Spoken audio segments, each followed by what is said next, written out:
All right, Rep Your City. We on one today. Make sure you join my Patreon if you want to see some of the content that I have to edit and all of that. Make sure you subscribe to the Patreon. That's a must. Subscribe to the Patreon if you got a strong stomach. If you're a weak heart, don't bother. Okay. I'm gonna do a Q&A to see if people got questions, so we can deal with some of the questions and get that popping. Make sure you join the Patreon though.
All right. Make sure you check out the Patreon. I'm gonna do a little Q&A. We got Cleveland in the building. I'm representing the rack. Everybody on Kick, Twitch, YouTube, and Facebook. You already know what it is. So I'm gonna do a Q&A. If you got questions, come on in and represent your city. You got questions, we're going to go through some question and answers, see what y'all got to say. Then I'll take a little break and I'll be here for the nighttime this evening. We'll wild out this evening. There's a lot going on, a lot to talk about. There is a lot going on. I haven't talked about the young man that got unalived out in the lake. I got to think about if I want to talk about that stuff.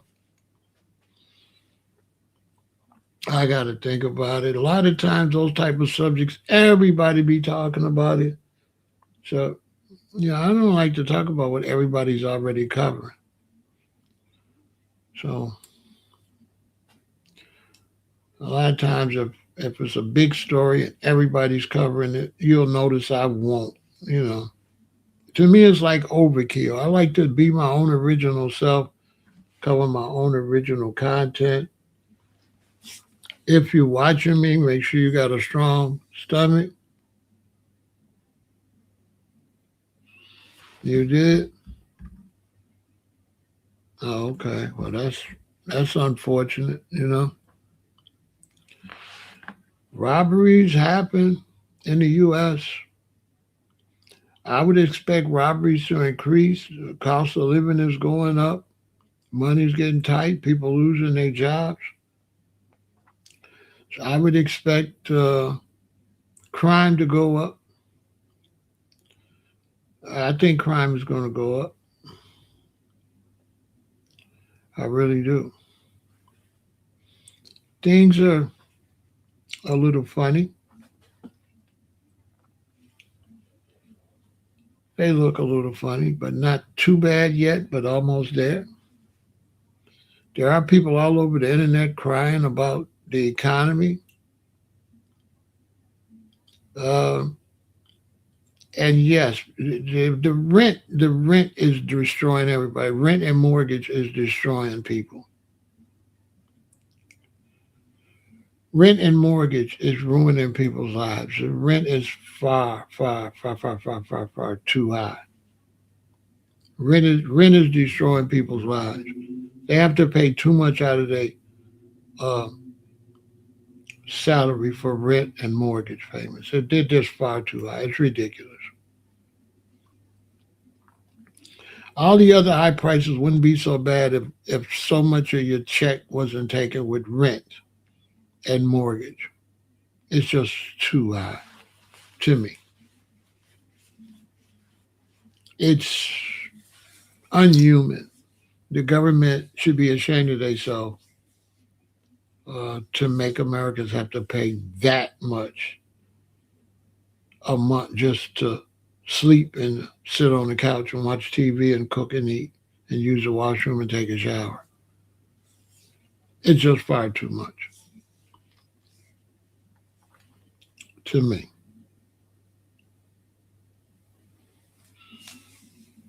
People sleeping in their cars and all that. It's too much. But the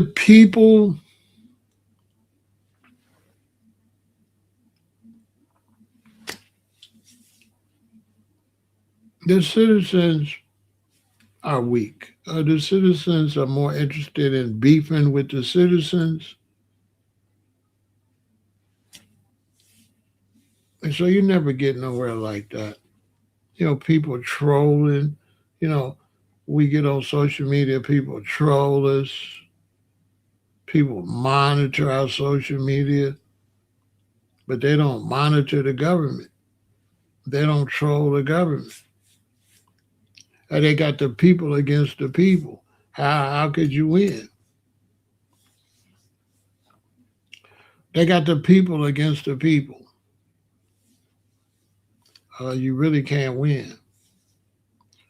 Us as content creators, you know how many people we got to block and get out of our conversation? You know how many people come into our conversations, don't like our conversations, stay into our conversations, they complain about our conversations? That's the most stupidest thing ever.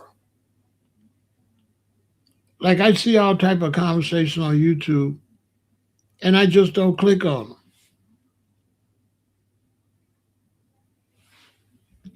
What's my thought on getting a van and converting it to a mobile apartment in the back? Use gym, truck stops for showers. I think it's dangerous. It's nothing that a female could do. I think it's dangerous. I think it's unhuman that people got to do that. But I think it's definitely dangerous. Definitely, you could be targeted. All type of stuff could happen to you. Sleeping outside in a van.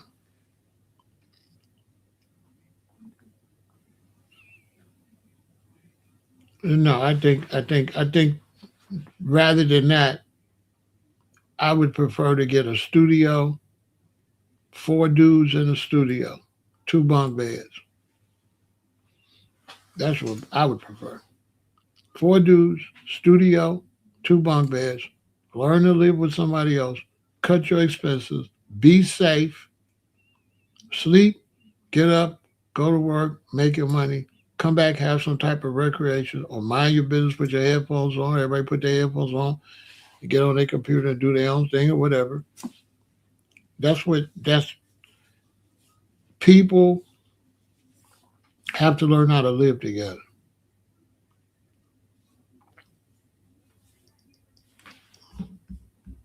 Especially men. I think women would be able to do that easy. Men are horrible. Men are absolutely horrible. They have no survival skills. Men in 2026 is about as feminine as you can get. They're just horrible. And for the black man, men are destroying black people.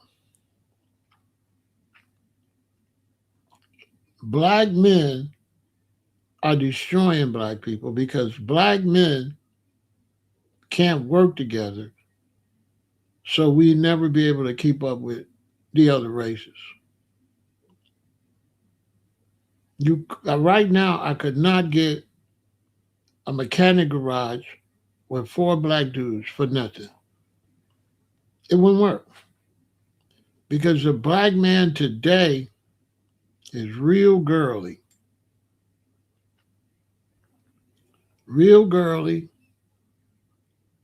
complains a lot, is a professional line crosser. He don't know how to not cross the line and just stay in your zone. He don't know how to do that anymore. He's raised by a bunch of women or a bunch of soft men. He doesn't have it. He doesn't have the militant mind state to help the race or himself or his family. You don't have that.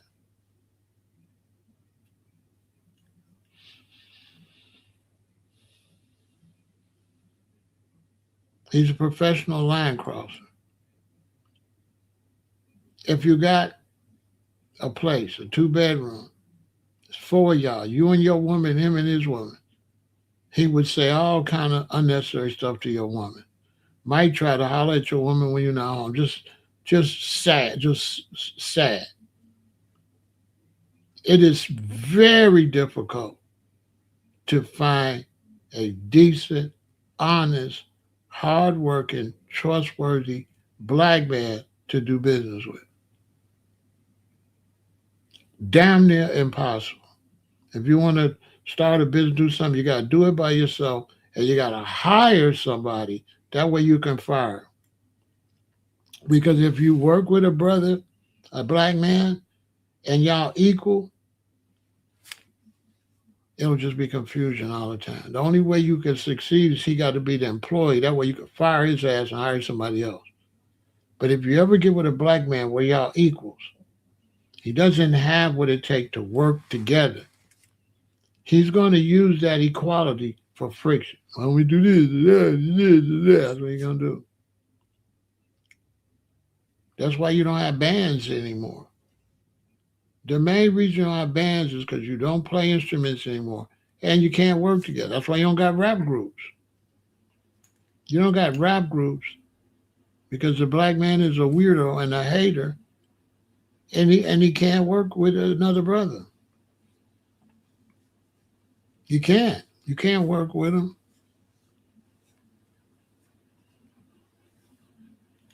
He started doing weirdo stuff right from the beginning.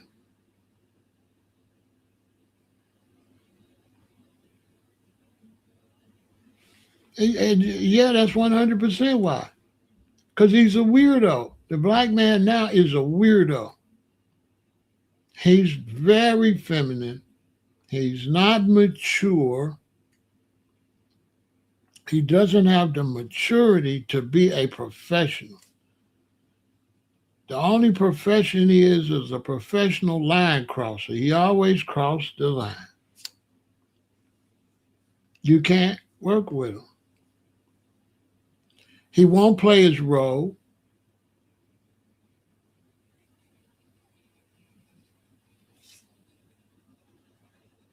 You know, as a man, you got to play your role. You got to be honest on who's superior in certain situations. That means if I open a electronics repair shop with you, and I can tell that you're more superior at this, I'm going to let you be the front man. I'm going to be number two. No problem. I'm not going to try to be number one. I'm going to be honest about it. Bro is better than me at this. We working together. Two heads is better than one. Let him be the front man. I'm not gonna pretend I'm on your level.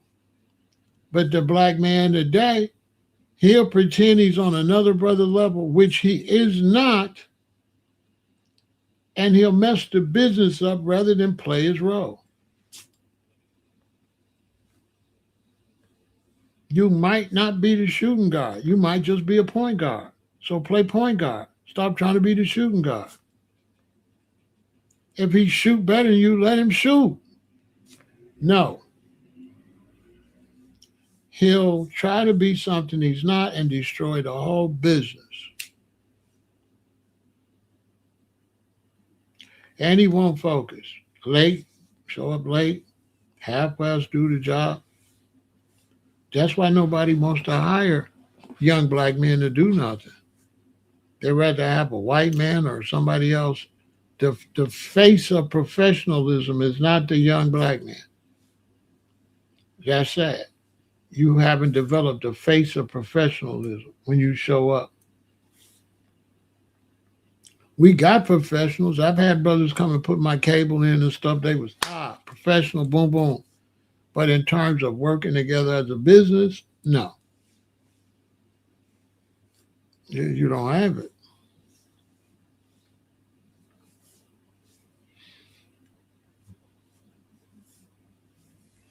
That's why nobody invests in you as a rapper. That's why there's no rap CEO. Nobody invests in you messing their money up with your goofy ass.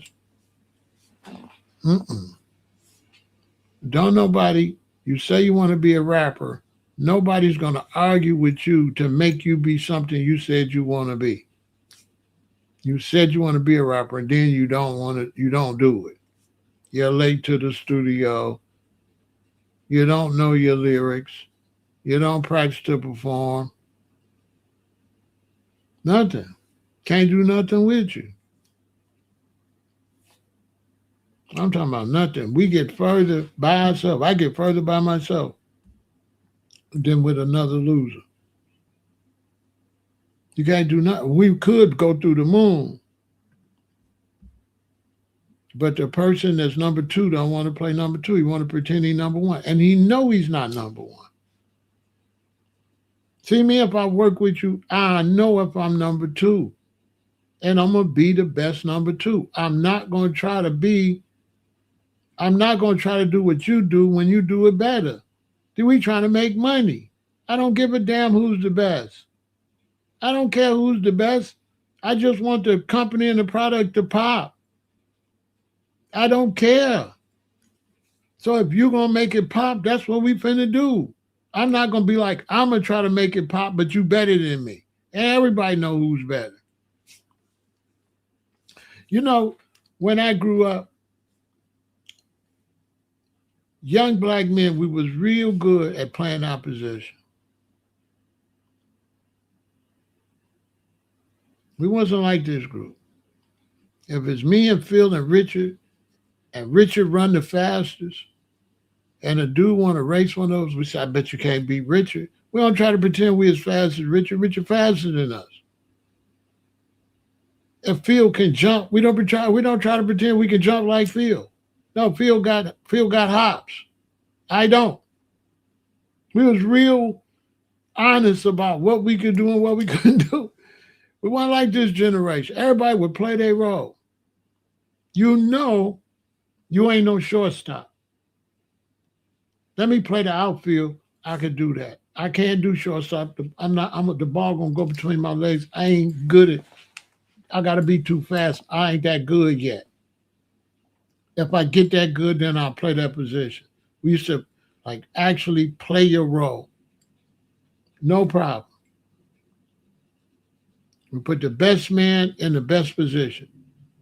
You don't pretend you the best. When I was coming up, and you didn't have no problem. Good to see you, Sharon. You didn't have no problem not being the best. You didn't have no problem not being the fastest or the strongest or jump the highest. It didn't matter. We didn't care. We didn't care. That's how we was able to have cliques and hang together and be friends forever. Because we credited everybody for what they was and we didn't care. We didn't care if you was better at something.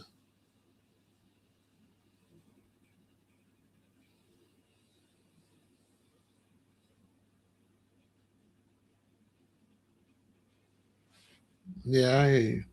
You gonna take over Chicago on the internet, huh? Yeah, I believe you.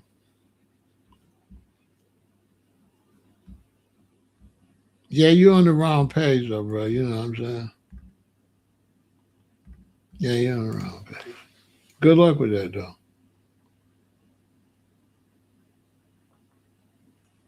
I don't believe you. Yeah, I don't believe you. But whatever. Skull dog. Bro, you ain't gonna do nothing. You definitely ain't nothing you saying. You some soft dude, make believe dude on the internet trying to pretend you something you're not. You is not none of that. You ain't gonna bust a grape. Skull dog. Bro, you're not gonna bust a grape. Get your ass out of here. You are not that. That's what I just got through talking about. Skull dog trying to be something on the internet he not. You say boo, here, run. He ain't built like that. Not on the internet. Here in Chicago, we got the shorties.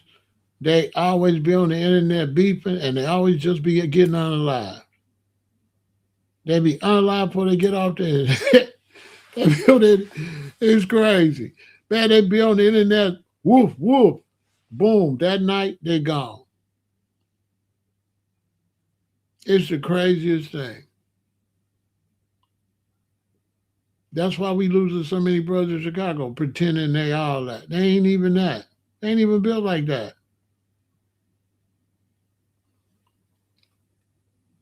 They just be on the internet. Sometimes both of them don't be like that. This one and this one on the internet. So this one, get rid of this one. Then 2 days later, somebody get rid of him because he was neither one of them was built like that. It's crazy. Skull dog. And you made that name up, bro. You got to make up a better name. Skull dog. It sounds like you be out here giving brothers brain. You know what I'm saying? His skull. He be giving up his skull. Skull dog, bro. You know what I'm saying? That could be taken a lot of different. That's not a good name, bro. You need to get a better name. That's kind of like Brain King. It's it sounds like you be, you know, yeah, you that ain't no good name, bro. I'm just saying, it sounds like you skull master, like you be giving up that skull. You know what I'm saying? That's not a good name, bro. You know what I'm saying? Skull sound too much like head. You know, sound like head dog. Like you the best at it. You know what I'm saying? Like, bro, you need to get a better name. Like if you're gonna be a gangster, you first thing if you want to be a gangster, first you got to practice getting a good gangster name. Okay, like, like look, here I go. This is how I get in trouble. See, YouTube is not my fault. Skull Dog. If you want to be like a gangster, a street gang member, whatever, first thing, bro, practice getting a good name. Skull Dog, not it. That's not it, brother. Go back to the drawing board.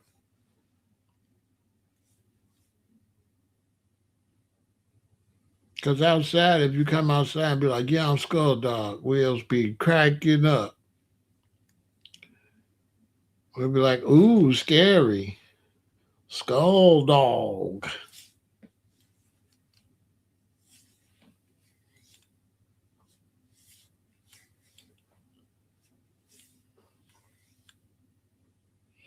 Bruh, you made that up? Okay. You made that up all by yourself. He made that up all by himself, yeah. Unbelievable. This internet is something else.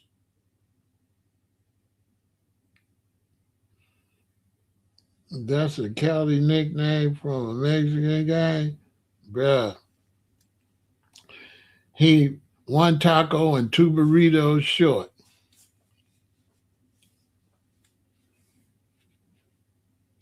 Because Mexican gang just sound funny anyway, like a Mexican gang. Mexicans need to stop gang banging. Holmes. Mexicans, y'all need to stop gang banging, Holmes. It just ain't your thing. That's not your thing. The Black Foundation of Black Americans need to stop gang banging, and Mexican, like gang bangers, need to go and get some type of trade, like electrician or something. Because y'all just be in and out of jail, in and out of prison. You don't even get the gang, most of your gang banging you do in prison. Listen, do not get in no gang.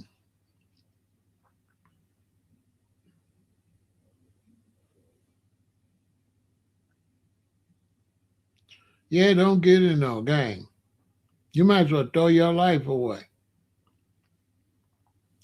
To be in the gang, you got to be a real gangster like Big Febro. You got to be like me. If you want to be in the gang, you got to be like me. If you're a follower, don't get in no gang. Because you're going to be a send off. You know what I'm saying? If you ain't gangster enough to be like, nah, I ain't doing that, you ain't that. They're like, come on, Holmes, let's crash out and throw our life away. Okay, bet, Holmes. You know what I'm saying? That ain't gangster, bro. Gang members is a lot of times, with all due disrespect, gang members be some of the biggest suckers out here. Y'all gang members be the biggest suckers. They not, you know what I'm saying?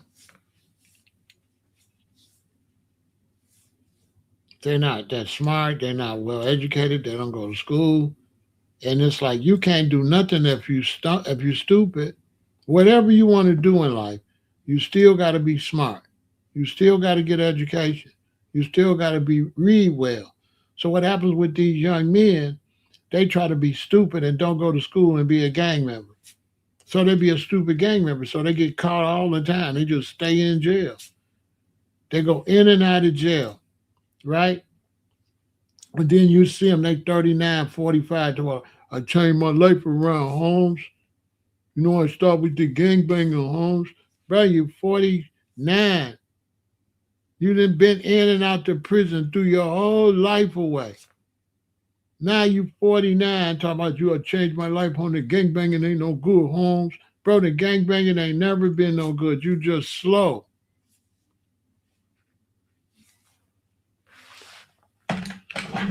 Because the gangbangers, they be soft as hell. You know Pharaoh gonna keep it real. The gangbangers be soft. That's for real. They be soft as a pudding.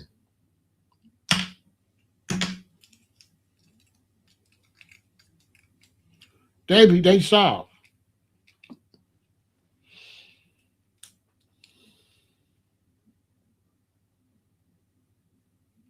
They not like that. They talk too much. They do too much. They not no gangsters.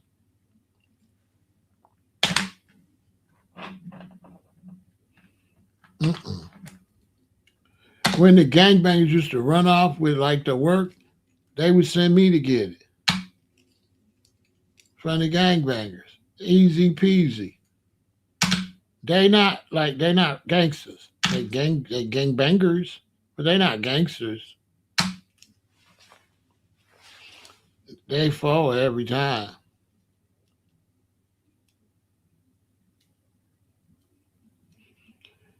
In the community, the biggest gangsters is the dealers.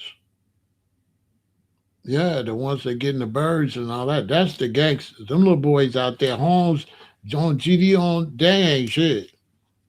They ain't nobody. They all under the man with the work. Ask somebody.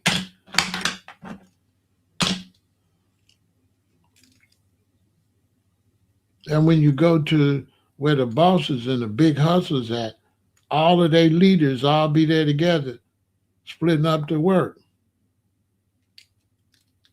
That's a fact. When I go, I ain't gonna say no names, but when you get up there with the bosses that's bringing in that weight, all y'all chiefs be there, splitting up the weight. Then they take it and dump it off to you and put you out there. You just be a worker. They'll pull in O block, drop off the work, and then you get out, get your little gang banging ass out there and sell it. And you always have his money. He the real gangster. You're a little boy, a worker. And if you don't give him his money, Mr. Gangbanger, they send me. And I don't be set tripping and I don't be making no noise. And I don't be announcing I'm coming. It's like surprise. You know what I'm saying? It's not, I'm not out, I'm the gangster coming. It doesn't go like that. It's real quiet. It's real quiet. It's real smooth. We're not making a lot of noise. You got two choices: run the money or wop the school wop. It's not gangstery. It's very serious. You know, it's not gangster. It's not. It's not. Oh, I did this super gangster. It's not like that. Yeah, that's all nonsense. All y'all different. Hey man, I be in places and all they chiefs be hanging out while they out there banging each other. It's crazy as hell. You know, you go to places. I don't want to say the locations because I don't want to be dry snitching, but there's certain places you can go, and all y'all leaders be there. Whether it's in L.A., Chicago, wherever, there's places you can go where the people they all follow, they all be there cockeyed and kiki. The higher ups, because the weakness in the gang is they gotta get some money. So the money men control everything. Cause you dumb, you ain't got no job, so you gotta get some work. The men that got the work, they control everything. You don't control nothing. They the ones call you when the weapons come in. They the ones call you when the work come in. Them the bosses. You just a little boy playing gangster. Because the top is hustling. And the hustling is all kind of stuff. They be electricians. They be carpenters. They own buildings. They be foremen at construction site and get off and flip the work and be the big homie. The big homie got a good job. For real. The big homie got a real good job. I'm telling you. He getting the bag. How you think you know what I'm saying? Y'all young dudes started them gangs and all that. That's the losers. I got three sons. None of my sons was in the gang. Yeah, that's not it.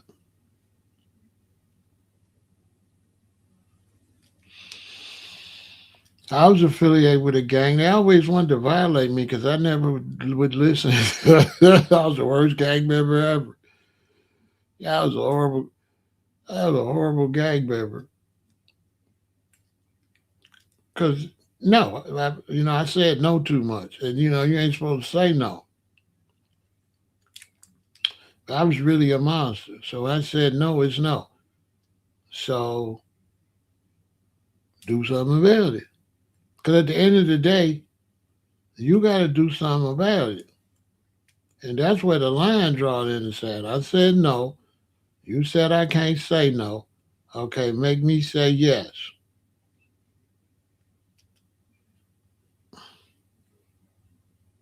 Let's test your gangster. I thought so. You know what I'm saying? Don't y'all get in that shit. Because you might be a follower. You can't be no follower. When you get out there in the streets with the gangs and the hustlers and you're a follower, they're going to run over your ass. They're going to run over you. If you can't draw a line in the sand, they're going to run over you.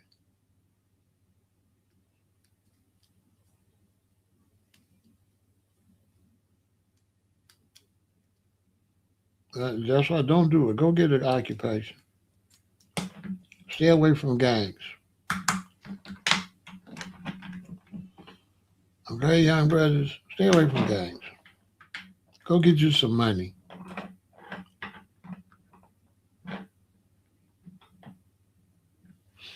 Go get you some money. Stay away from gangs. Stay away from gang violence. All that. Go get you some money. You want to be successful, you got to tuck yourself away with your queen and your kids. So you just tuck yourself. Your children and your queen, you just tuck yourself. You can see the guys, hey, that's it. You don't hang out with them. Spend your time with your queen.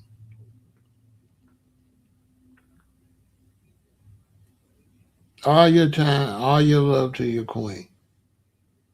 She go bad on you, get a new queen, all your time, all your love to the new queen. Don't be like, oh, I don't want to spend all my time with my queen. What if she do me dirty? Okay, that allow you to get a difference, get up in a different one. Drop that zero, get you a hero, get you a new queen, do the same thing. You feel me? Get you a new queen and do the same thing. But you're better off with the queen than you was a bunch of dudes. And you keep you and your queen tucked away. Because if you have your queen around the snakes and the wolves and the vampires, that's going to bring bad stuff into your life. You don't take your queen around the snakes and the wolves and the vampires. Stay tucked away with your queen. You'll have a nice life.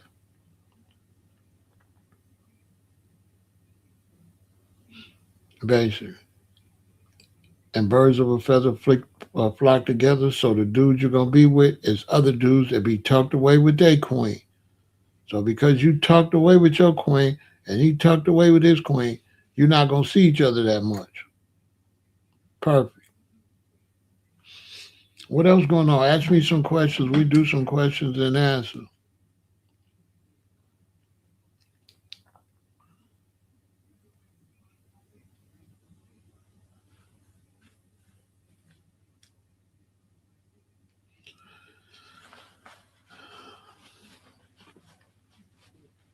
If y'all got some questions and answers, we'll do that. You got any questions, answers? We're doing a freestyle off the dome.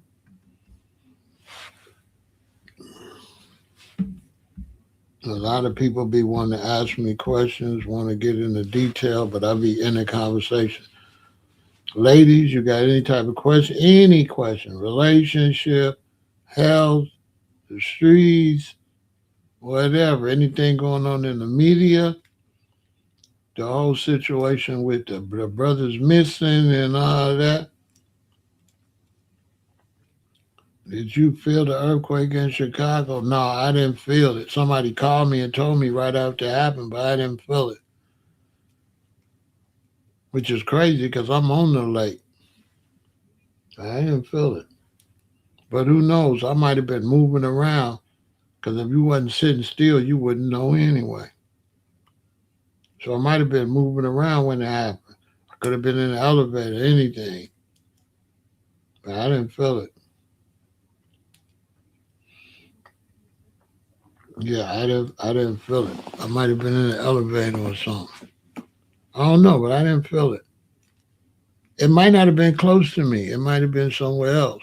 What's going on, baby oil Ron? So yeah, we got some questions, brothers, sisters, anything. This is a good time to just ask anything and just see my opinion. And when we have a question and answer, my answer is not the truth. My answer is what I think is the truth. And it's a difference in me thinking I'm telling you what's going on and what's really going on.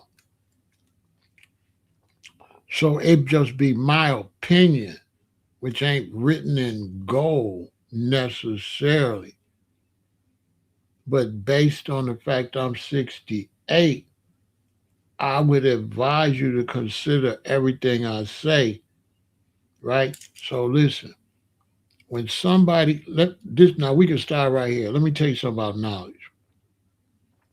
When somebody tell you some knowledge, people either want to accept it or reject it. That's don't do that.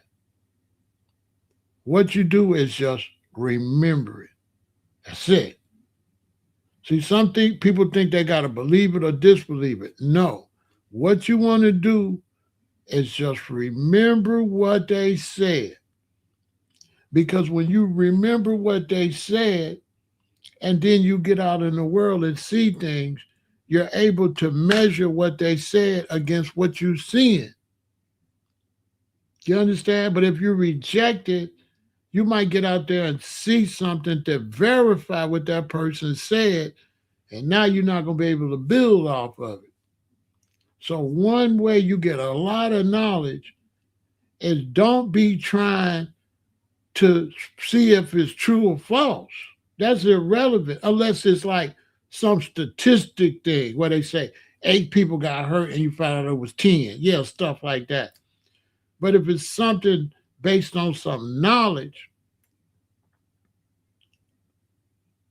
and you're not really sure, I wouldn't say believe it, but I would say, just remember it. And if it's really it, it's going to get revealed. You're going to be like, that's what he was talking about. That's what she was talking about. That's what she was talking about right there. Because you don't always got to agree with it or disagree with it. That's not really necessary. Yeah, that's not really necessary to verify that stuff like that. You know what I mean? But it's good to save it. Sometimes, man, I've had stuff that I ain't figure out for 10 years, 15 years. In 15 years before it came back and said, oh, you know what I'm saying? Oh, yeah. Oh, it might be 15 years, I swear to God, before that get revealed. I ain't lying, it'd be crazy. But as long as I remember it, if I cross something to add to it, perfect. You know what I'm saying?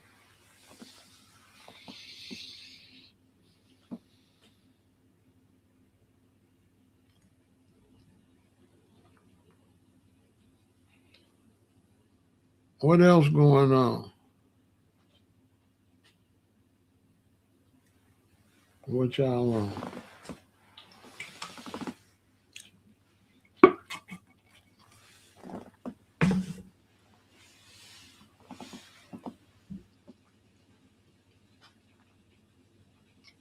They've been wanting me to talk about the black dude that went out there and got hurt.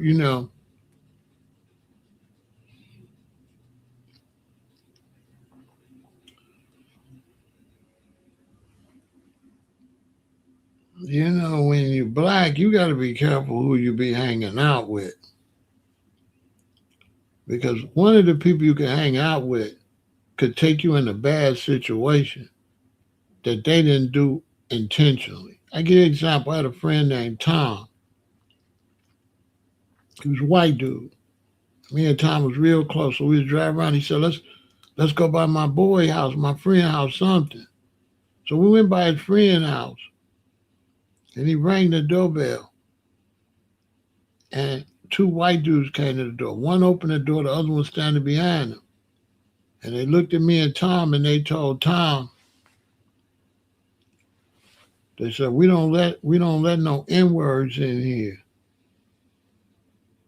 Now Tom didn't know they was gonna say that. So now, what if they wouldn't have said that and they would have let me in? What if they would have let me in and did something to me? And because they all three was white and they lived in Tom's neighborhood, they could have did something to me and threatened Tom. And Tom could have easily kept it quiet because his mom and daddy live out there. So it's not like Tom would sell me out. They could have unalived me and they could have terrorized Tom that he better not say nothing. And I just be gone. Just like that. Because he's scared of them. Just like that. And there's people saying you got to be careful when you're black going around whites like that. Kind of. But basically, you got to be careful going around anybody. To be honest. Because blacks turn up unalived with groups of blacks. A lot too. But it don't get hyped because it ain't racial. But a lot of young people, remember that girl went on that vacation and her friends came back and she didn't? That can happen with any friends.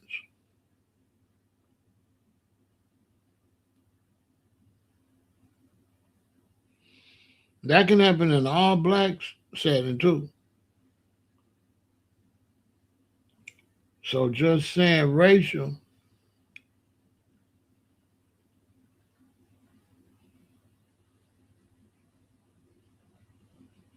did I ever? No, I grew up in I went to high school. I went to high school. I graduated in 76. I went from 72 to 76. So that's a great question. See, here's the difference with me. That's a great question. Okay. My parents took me after I got out of sixth grade, my parents sent me to seventh and eighth grade, which was a mixed school, whites and blacks. Then I went to a Lutheran high school.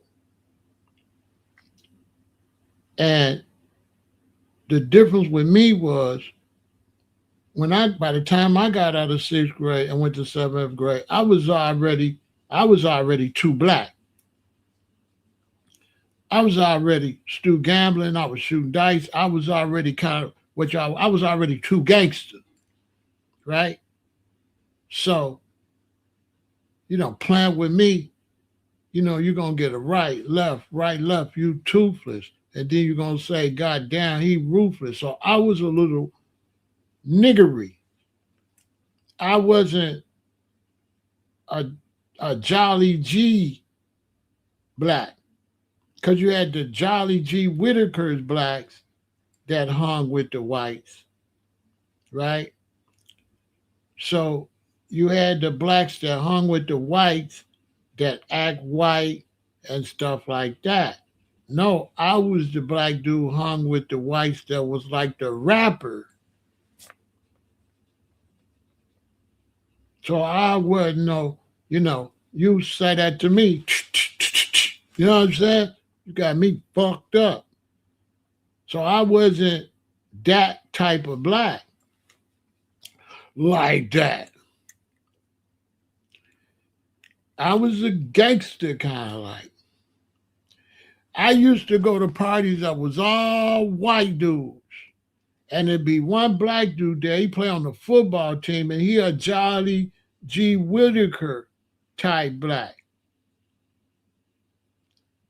But the whites didn't hang with me because I was a Jolly G type black. The whites hung with me because I was like a rapper.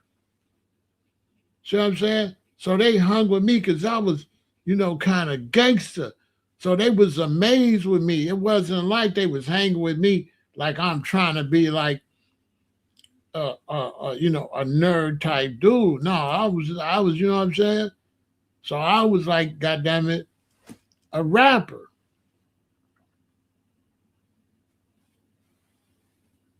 before rap. So yeah, no, it's playing with me, bruh. You gonna get did dirty. I'm not like that guy out there on the boat like that. I wasn't like him. I wasn't like that. He was a father. When I was around white dudes, I'm the leader of the pack. Yeah, we doing this my way. You doing this Stu gambling? I was Stu gambling. My parents tried to save me. It was too late. You know what I'm saying? I had been outside too long. I'm already, I'm shooting dice and stuff in the fifth grade. I'm drinking vodka and orange juice in the fifth grade. I'm rolling up the summer after I get out the sixth grade like advanced. I was like a rapper. I wasn't like dude. So when I was going when my parents sent me to the private school, they had the blacks there like dude. They got the little shirt with the little turtle and shit on, right? I didn't go to the Lutheran school like that. I went to the school, purple pants, purple shirt, ain't too proud to beg, sweet darling. Please. Oh, I was Smokey Robinson and shit. You know what I'm saying? I wasn't, yeah, guys, I wasn't that. I was cussing and all that. I was teaching them hood shit. You know what I'm saying? Nah, you what? Nah, nah.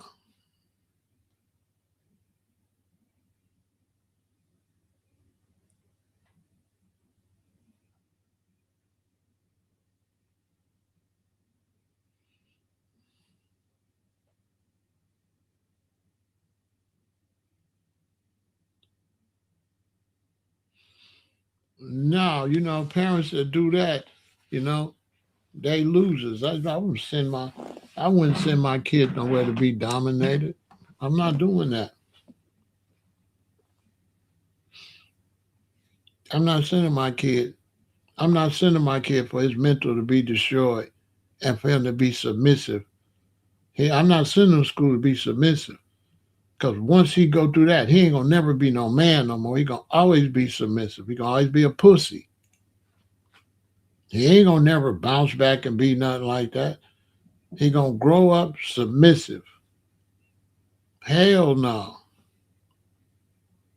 Now I'll send my kid up there, but when I send my kid up there, my kid know somebody calling me N-word come tell me I'm going up to the school. I'm hollering at the little Mexican's daddy. I'm telling him the next time your son call my son that, it's gonna be some smoke. Yeah, that's not happening with my son. Cause there's gonna be some furniture moving around. No, my son can't do nothing, but daddy could do something. I got a long history of threatening parents. Any more problems out your son, it's gonna be me and you. You don't gotta stop him, but I'm gonna be, you know what I'm saying? But you gonna have a problem if your son say that to my son again. That's how I that's how I get out.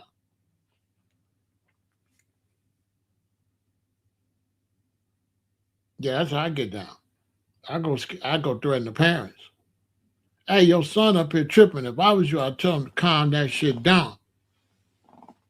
And then it's gonna be whatever it's gonna be. I'm gonna show my son how to handle this. So don't worry about that. Go over here. Let me see his daddy. Listen, tell Julio sit his ass down. Leave my son alone. No, but your son. Listen, there's not multiple choice, and that's how you deal with it. When they see it's not multiple choice, that you laid the law down. I don't want to talk about it no more. That's when he go tell son, leave him alone. So if I sit there and argue with you, you're going to think it's funny, let your son keep doing it. I'm going to tell you one time, hey, tell your son don't call my son that no more. He's like, yeah, but my son is, hey, I told you. And I'm walking away. I done told you. Don't make me come back up here. And I'm leaving. Later for all this. Let him do it. That's how I do.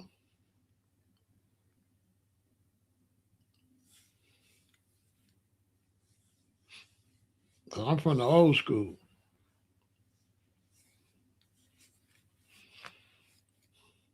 And if they're up there playing, I'm going to come pick my son up with his cousins, with my sister kids, or my auntie son, like that, and they're going to get busy. I'm going to come, I'm gonna bring some dudes up there, and we're going to get it straight. It's going to be some furniture moving around. I'm not I wish I would put my kid in some racist situation where he get treated like a little B-word like that and he tuck his tail. Man, get the hell out of here. I ain't telling you how to raise your son. I'm just saying, I ain't going. I'm going to press your daddy.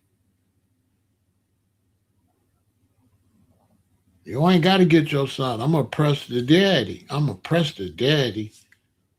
Yeah, I'm going to press the daddy. Hey, tell your son, leave my son alone. We finna holler. I'm going to test the daddy gangster, but see, I'm not playing. You can't do that if you playing.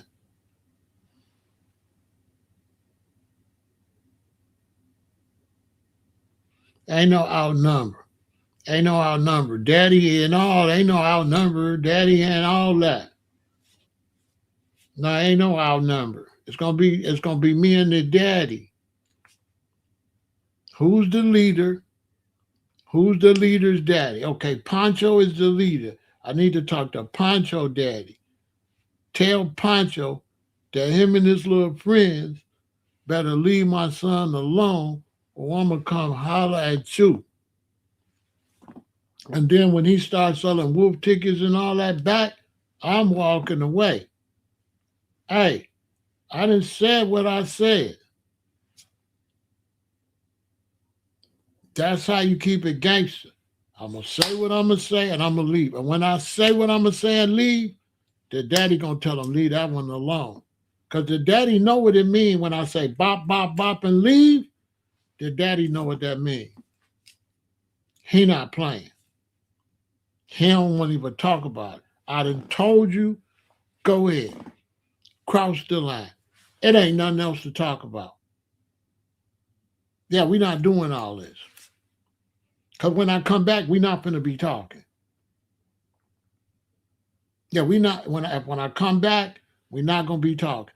And he got his little friends. Hey, I might not come back by myself. I'm just saying. We might do you like how you try to do my. I'm just saying. But then you can't do like me because something wrong with me. So, you can't do like me because something wrong with me. So I ain't telling you to do like me because something wrong with me. Listen, support the channel.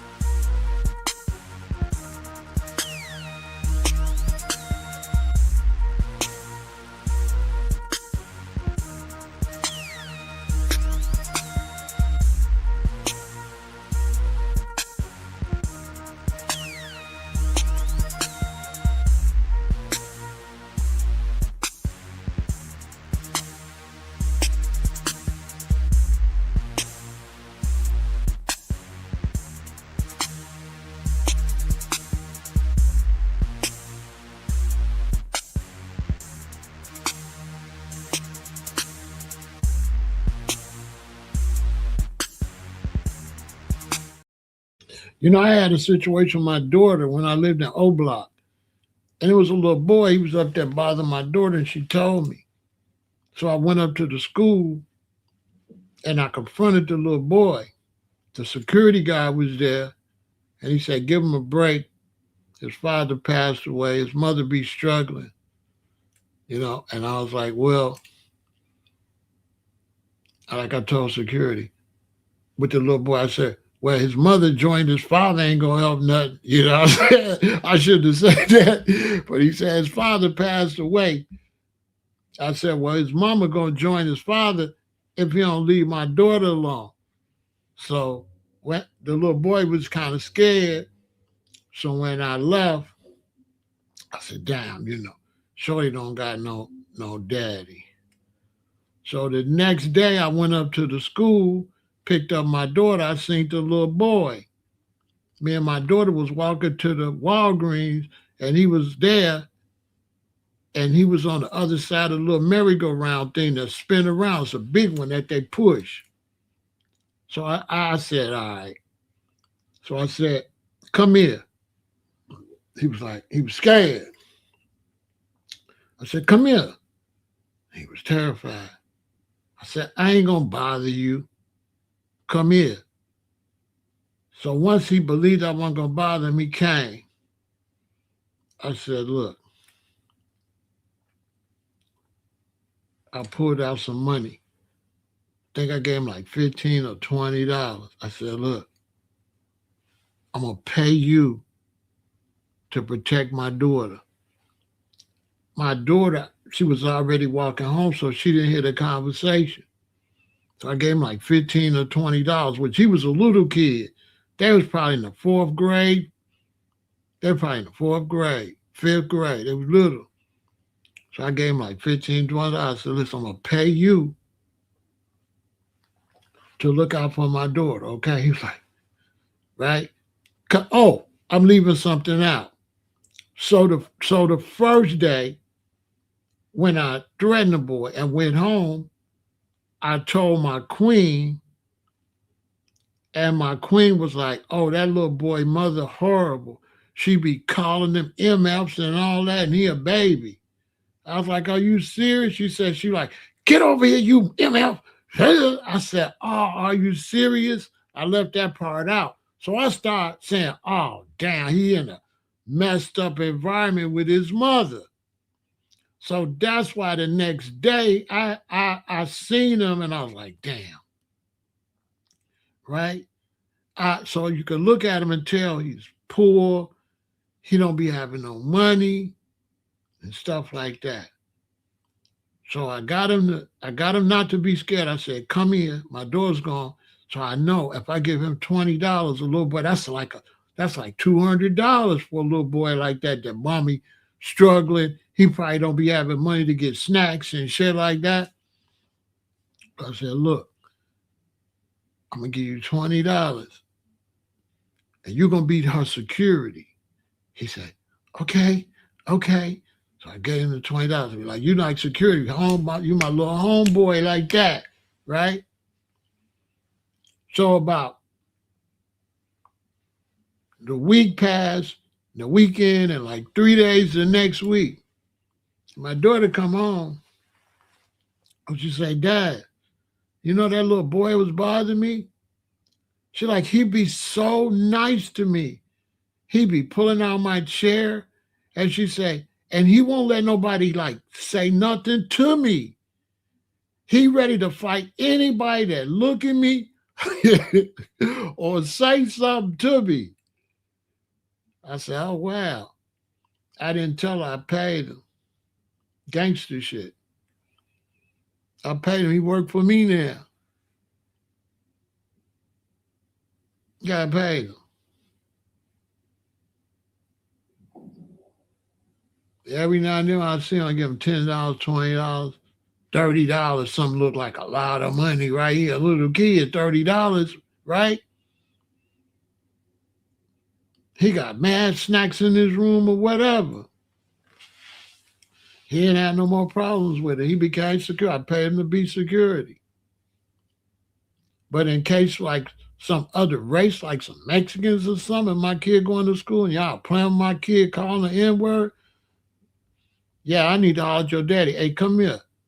Hey, man, your son up here calling my kids all kind of names. Tell him to stop. Or me and you, we're going to have a problem. Now, don't do that if you ain't like me, because the Mexican might test you. What you mean problem? Whereas with me, he not going to do that. Let's say I say that. He say, what do you mean problem? I'll be like, hey, don't let me tell you again, and I'm walking off. We ain't going to talk about the problem. Test the waters. That's how I would handle that. Now, the daddy don't want no heat on him.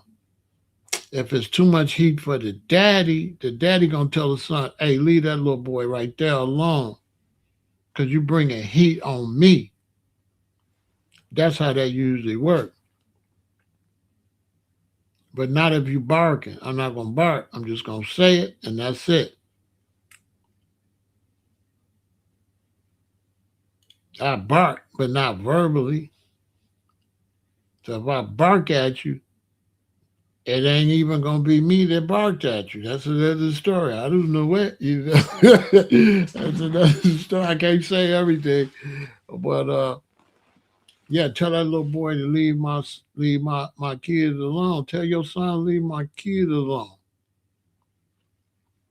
I'm not gonna let them bully my damn kid on my son. And I'm gonna teach my son how to be a gangster if necessary. I'm not gonna let my son be no little B word. We got some other questions. That's how you handle that. You don't want to start nothing, but you gonna finish it. That's your baby. That's your son. Boy, you not finna just let that go like that and make your son a B word and he just taking that? Hell no. Mm-mm. If they outnumbering them, then it's a problem. I didn't threaten kids before. I threatened some kids in O Block. Over my kids, yeah, I threatened the kids, everybody. Leave my kids alone. I'm just telling you. They're talking about, oh, gee, these kids. I'm like, I don't care if it's a fetus. They better leave my kids alone. They're like, damn. And I was not playing. Boy, I'm going to defend, man. Boy, you not finna, because I never been bullied. So I ain't finna let nobody, and I'm going to teach man what to do. This is what you do when somebody playing with you. You got to stand up. And then, it's like this with man. You don't got to be scared. Just come tell daddy. Daddy is the monster. So if anything happened and you don't feel like you can handle it, come tell the monster. You know what I'm saying? That's what I do. When I'm in the family and I got a wife and I got children, my wife, she going to take care of the family and me and everything. My children, they going to go to school and do what they going to do. And I'm the monster. And as long as everything all right, I don't have to get monstery. But when I got a family, I am the monster. I am responsible to protect my family. It's going to go real ugly if you mess with my family. It's going to go ugly. And I function like the monster. I don't cockeye kiki at all. When I'm raising children, I got a wife and children. I don't do no cockeye and kiki.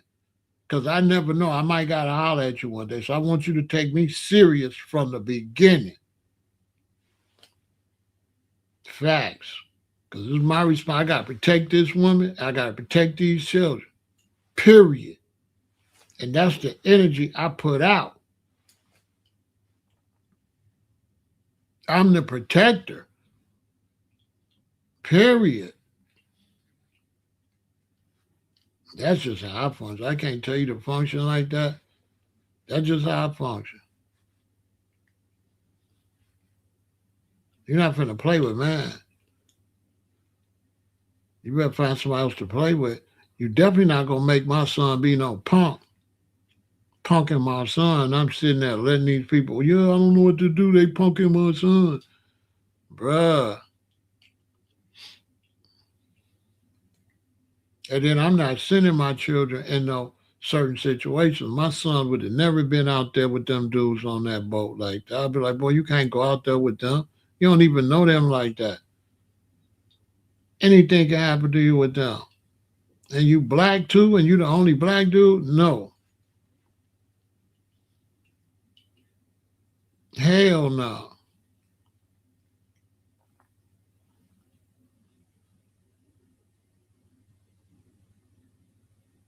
Ain't no outnumber if you got a daddy. How you outnumbered you got a daddy?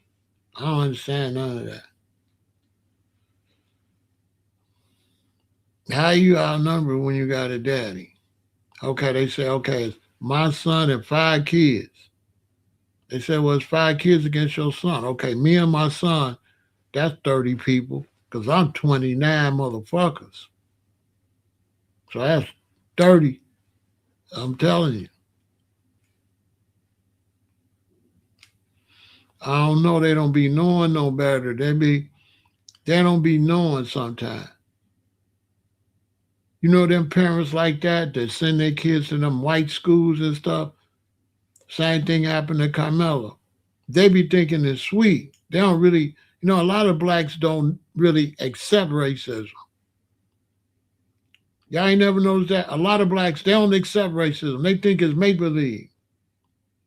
Oh no, I live out here. Everybody's fine. That's what they really think until it like happen, and then they be in shock. So a lot of black folks, when they get out in situations like that, they feel like they didn't arrive. I didn't arrive. I'm out here in this European suburb. And they don't know the dark side. You can't expect them to know it if they haven't experienced it. They don't know no better. His mama and them don't know. They thinking it's cool. Carmelo's parents too. Even my parents sent me to Lutheran school. They didn't know that could have went bad for me. The only thing made my parents make the right decision. Their son was with the bullshit, so it worked out because I was so dummy. I was on dummy. I'm back in Maple Park with my guys. I'm going to private school.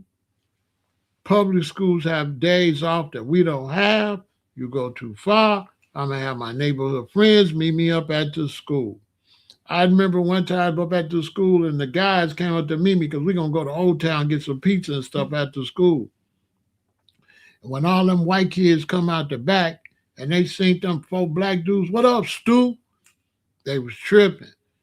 And then my guys, this is the hood dudes. Like I'm what? I think I'm in the 7th grade. Maybe, yeah, but I think I'm in the 7th grade. So they come up, what up, Stu? Because they out of school. They in public school. They had a day out. So private school don't have the same day. They walk up, what up, Stu? We got any of them giving you a problem? We got to beat up one of them or something? That's what my boys said. They said, any of them giving you a problem, Stu? I looked back. All the kids was like, don't say yeah. I said, nah, they all right. I told the guys, I looked back at the white kids, they was like, I said, no, they cool, which made them tighter, that made the white kids really like me. Whew, he done sick them on us. Yeah, I ain't never experienced no racism though, cause I be on bullshit. See, I was skinny. So being skinny, we go hard. I'm dangerous. Yeah, my whole thing is don't stop playing me. You too big to play with me. So I use skinny as an advantage.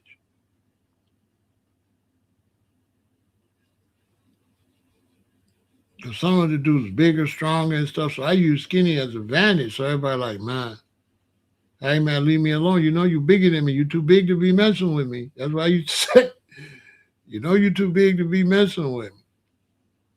Sometimes we be at the park, we be sitting there, and I'm skinny, so I'm the skinniest one, and it's four of us.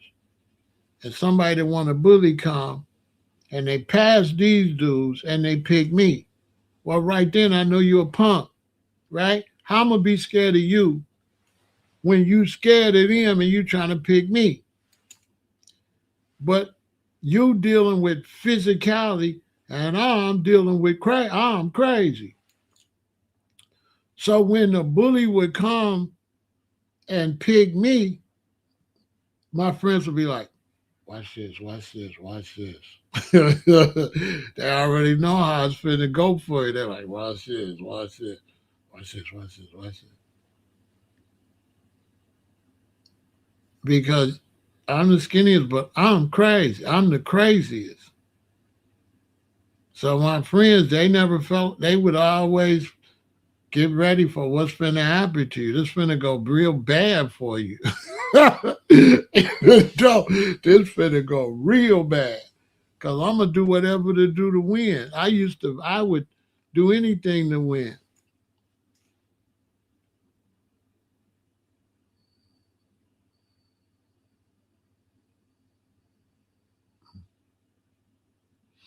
Yeah, in those type of situations, I had people drive by and call us stuff when we was doing rap music. I had white boys drive by real fast and call us stuff. That's fine, as long as you driving by real fast. But if they would have got their ass out, it would have been what it's gonna be. Boy, we from Chicago. Well, we gonna throw them hands, right? It's one thing to play, but it's another thing is you really can't, you know what I'm saying? Because my group, we grew up watching Muhammad Ali, so we all about, you know what I'm saying? We really about fighting, and we real good at it because Ali was our hero. So we really box for fun all day. So if you're a white dude and you don't like box all the time like that, you're gonna lose. You can't just get out with that fake bully stuff. And one thing about a bully once he catch a couple, all the bully get out of them. And bullies don't like nobody ain't scared of them. A bully that's always bullying everybody and never get challenged, when they get their first challenge, they panic because they never get challenged.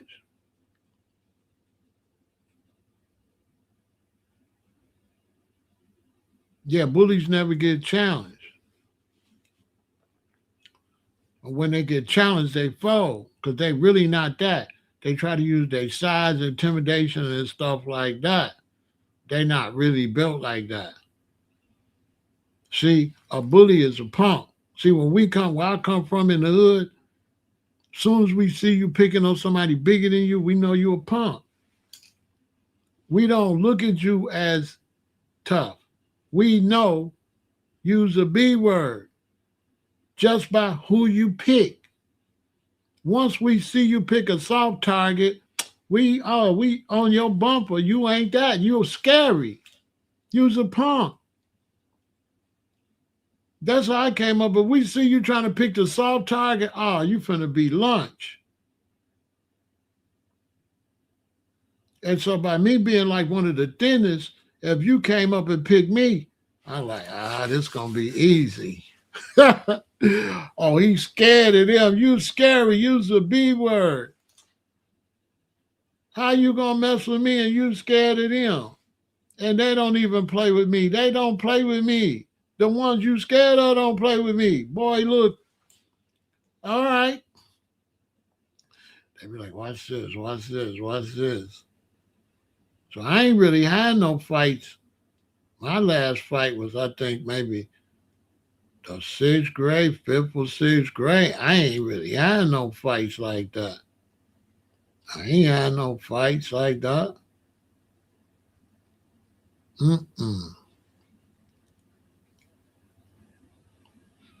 When I went to the Lutheran school in seventh, eighth grade, there was a couple eighth graders that was bigger than me. They tried to test the water. It really wasn't no fight. I just had rolled on dude. He was an eighth grader, but see, he wasn't built like that. He thought he was the Fonz from like Happy Days.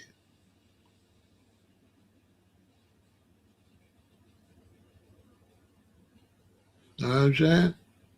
I don't be doing no unnecessary fighting, no barking, or none of that stuff. You know what I'm saying? I don't, I don't be doing no violence and shit like that. But I feel sorry for the dude. He got out there. But I wouldn't have sent my son with them. Not on no boat. Hell no. But I never would have had my son in that situation, training him to be no Negro. Hey, yeah, that whole situation to me, that would have never happened. I would have told my son straight, don't. Now, you don't need to be going with them WBs like that. Boy, you don't know them like that. No, you can't go. Straight like that. Boy, you black. What's wrong with you? They don't be teaching these kids. Like, boy, you can't trust them like that. That's what I would have told them. Even if I'm wrong, I'm a father. I got to protect my child. I'm not sending you out there with them. Because one thing for sure, if it's three or four of them, one of them is a racist. No ifs, ands, and buts. And if anything happens, they're going to turn on you. Look, I had three puppies. They was Great Dane mixed with Doberman, right? It was a black boy, it was a black girl, and it was a brownish red boy. The black boy was the dominant one. He was bigger. His name was Thunder. It was Thunder.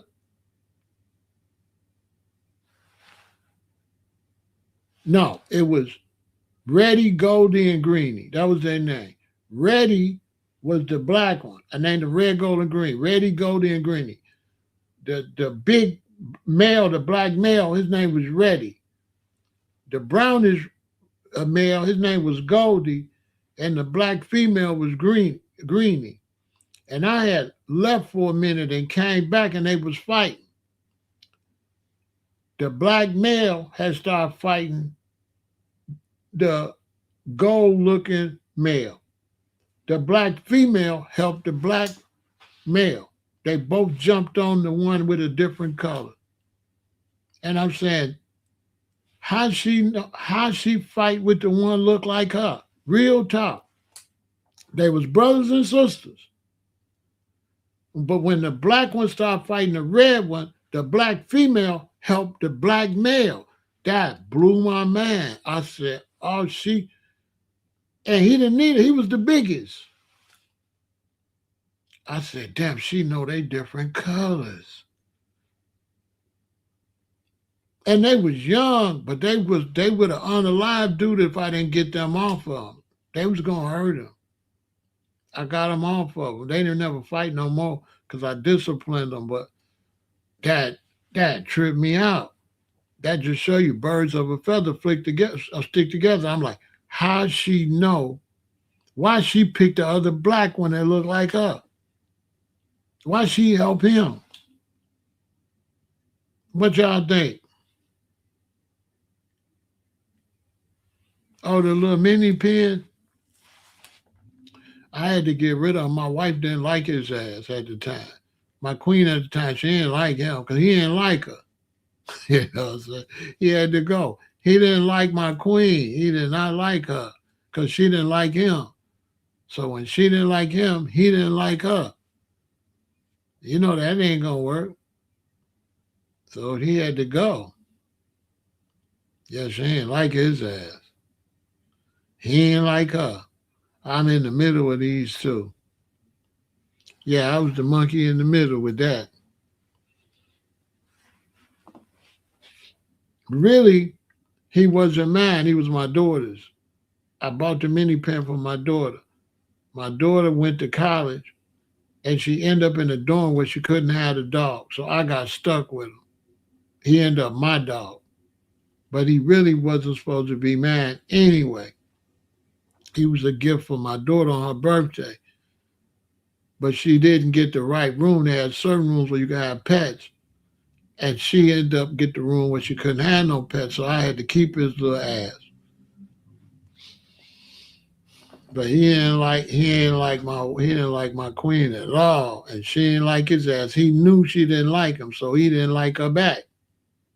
It was really her fault. He know, oh, she don't like me, so he didn't like her. She couldn't stand his ass. And he couldn't stand her ass. He was hard-headed, though. I had to get rid of him before I got him straight. But that was a lot of work. Like,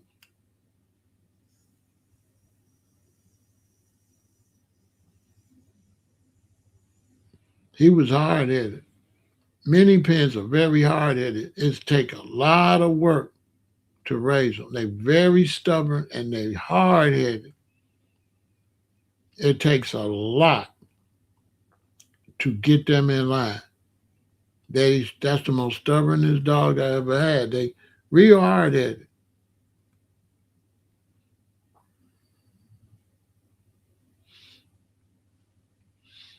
Yeah, because he was a baby. He was little. So when they little like that, they're always defensive. That's why he bark like that. They little. And the thing about mini pin, they can hear real good.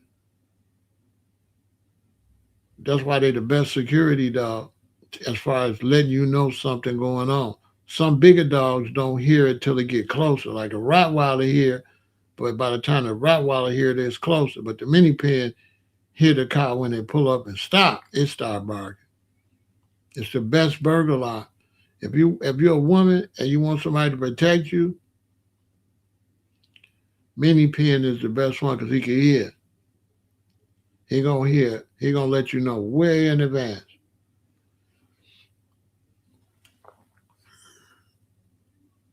But they just hard headed. You really gotta work hard to train them. It takes a lot of training. Anybody got any questions? We doing Q&A, freestyle. Let me get some questions. Some things you've been wanting to ask me. I did a little research and he got a different last name from his parents. And I suspect his father not FBA either. Are you talking about the guy? Yeah, I haven't spoke on it. Some subjects I just don't speak on. Everybody be speaking on it. And I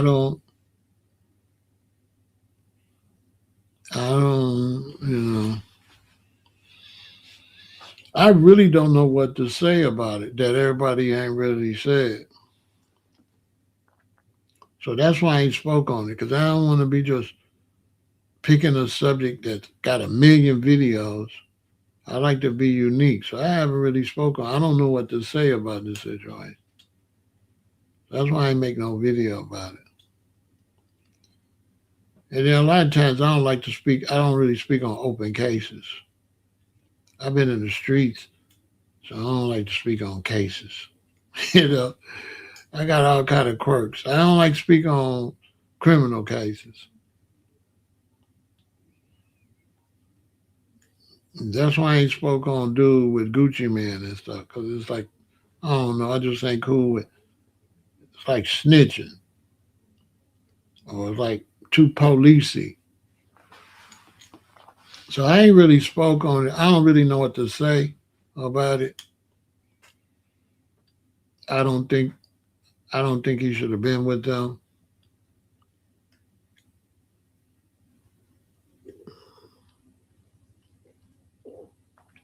Yeah, I don't think he should have been with them.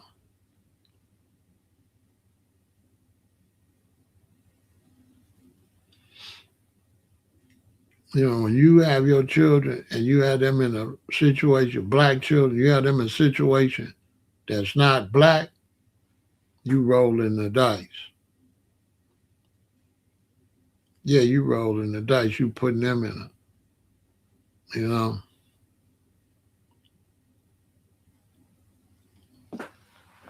you just putting them in a funny situation. But sometimes your children, they want to do what they want to do when they get a certain age. Ain't nothing you can do about it sometimes. You're a big boy.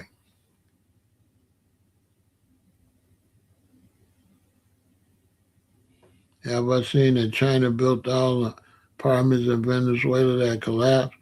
I can believe it. But they don't got the same building codes the U.S. got. Just like if you go to California, the building codes is different than Chicago because of the earthquakes. So building codes mean everything.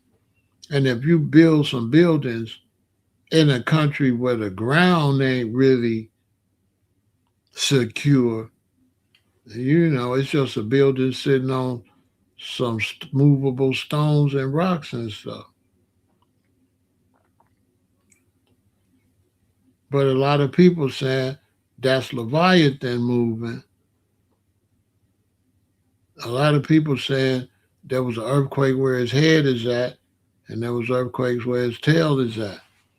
That's what a lot of people is saying.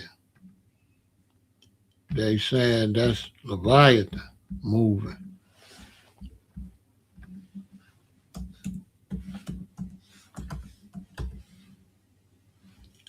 That's what a lot of people are saying. They saying that's Leviathan. You see?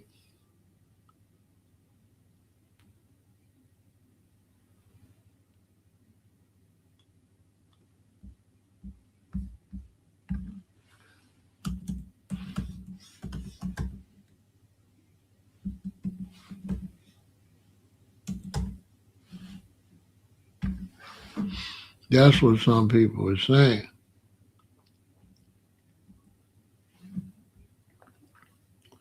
They saying that's Leviathan moving.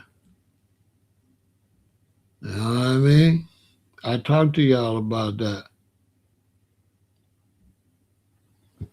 That's what they saying.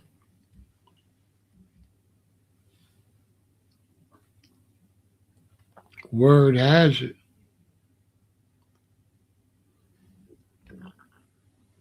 that it's Leviathan. That's what they saying.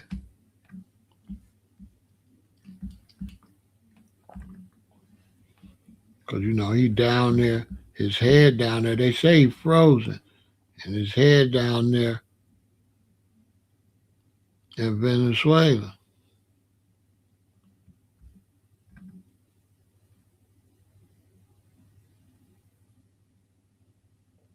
That's what they saying.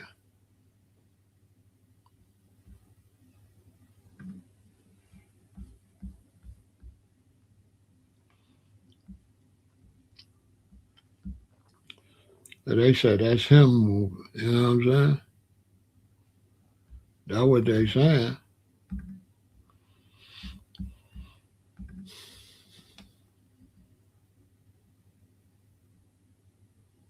They saying it's Leviathan.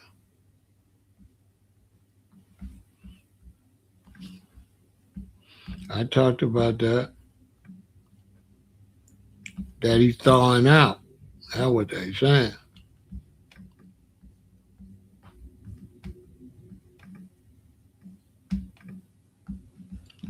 They saying dude thawing out. And that's what's causing them earthquakes. Because they had an earthquake up north. And they had an earthquake. They had an earthquake where the head is at. And they had an earthquake where the tail is at.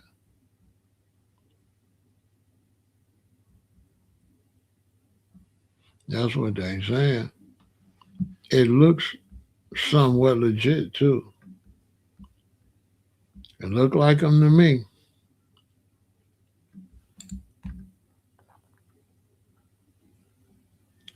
for sure. It looked like them to me.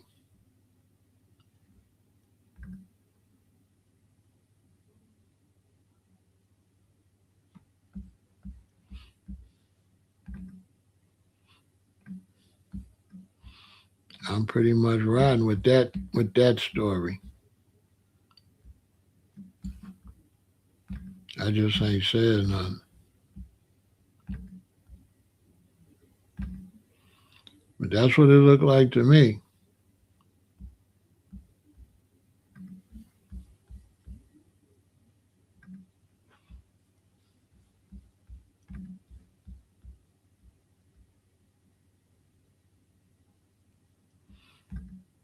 You know what I'm saying?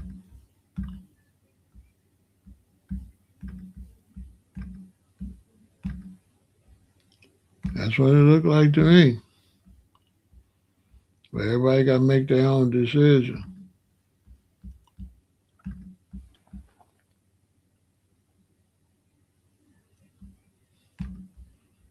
They said that's his head right there. Look like a head to me. Look like a dragon head to me.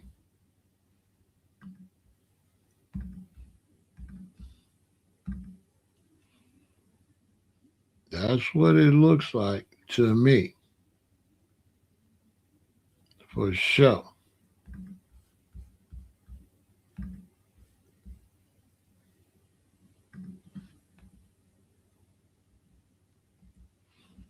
That's what it looked like. What it looked like to y'all.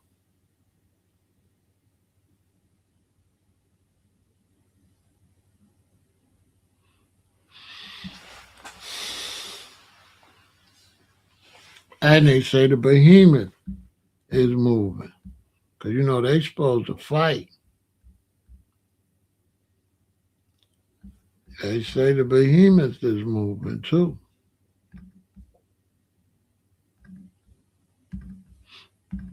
Heck yeah. I've been talking about that.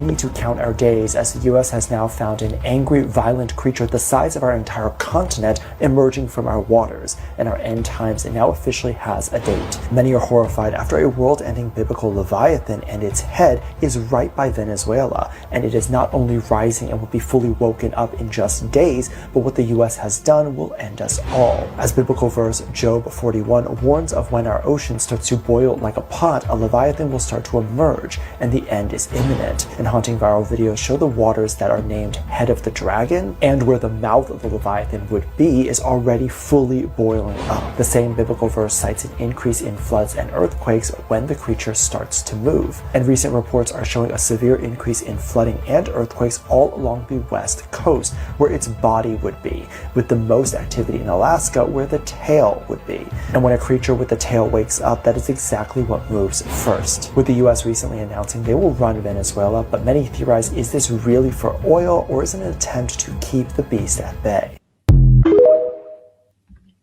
And this was months ago, way before that earthquake.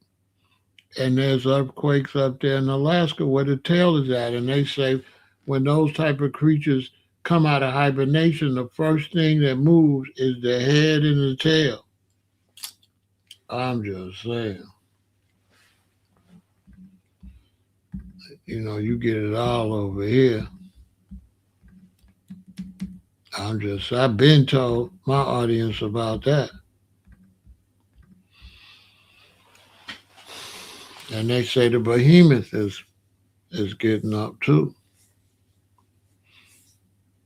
Also, I need to update that Mary Magdalene was not a prostitute. So they lying about Mary Magdalene, Christ's woman, was not a prostitute. Some pope put that in there years later. She was also at the Last Supper, and she was Christ's best companion. And when Christ resurrected, the first person he went to see was Mary. So they saying Mary was at the Last Supper, but they took her out the picture.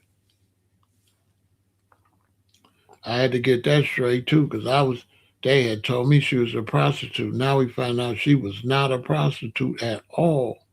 Some pope put that in the story years later.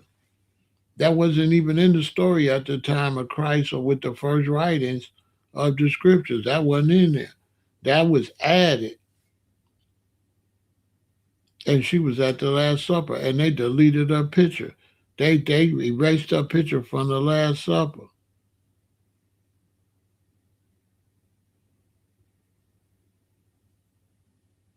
Yeah, she saw him before anybody seen him. So I had to straighten that out because I was like, I was referring to her as a prostitute too. She wasn't no damn prostitute. Ain't that crazy? Not at all. She was his favorite. And he told her stuff he didn't tell nobody. And they deleted the information, but it's in the Ethiopian Bible. I got that coming in the mail. You're going to have to go from Kemet to Chicago to see that stuff. So you're going to have to subscribe to From Kemet to Chicago.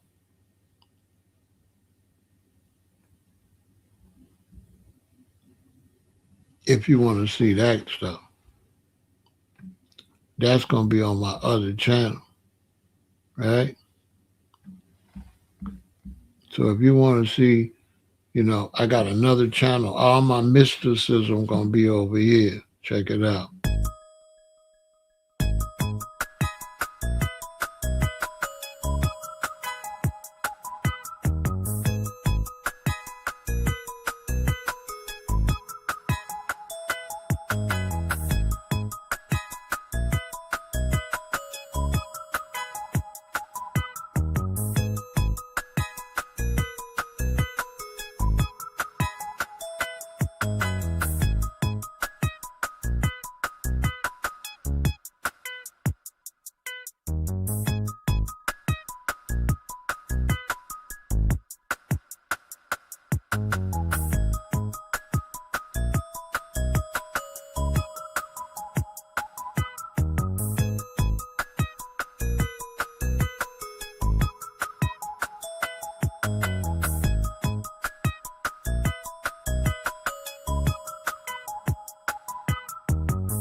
So yeah, go subscribe to From Kemet to Chicago.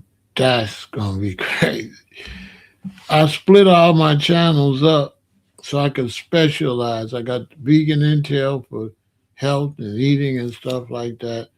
All the mysticism I moved to From Kemet to Chicago. And Aaron Farrell said that everything else is going on. And so Kemet to Chicago is going to be where all of that. I got some crazy conversations coming up over there. So make sure you subscribe over there because that's going to be crazy.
That's gonna be crazy.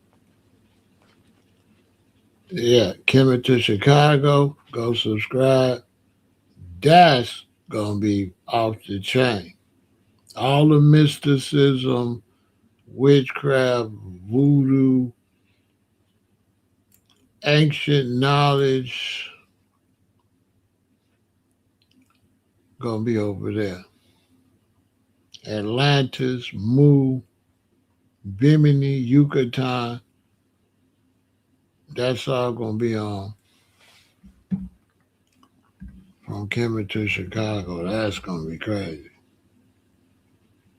I had to divide my information up to get the most out of it. I got too many shows over here. You know what I'm saying? I got boxing with Pharaoh. I got all that stuff over here. So I had to make some more channels. I moved to vegan stuff.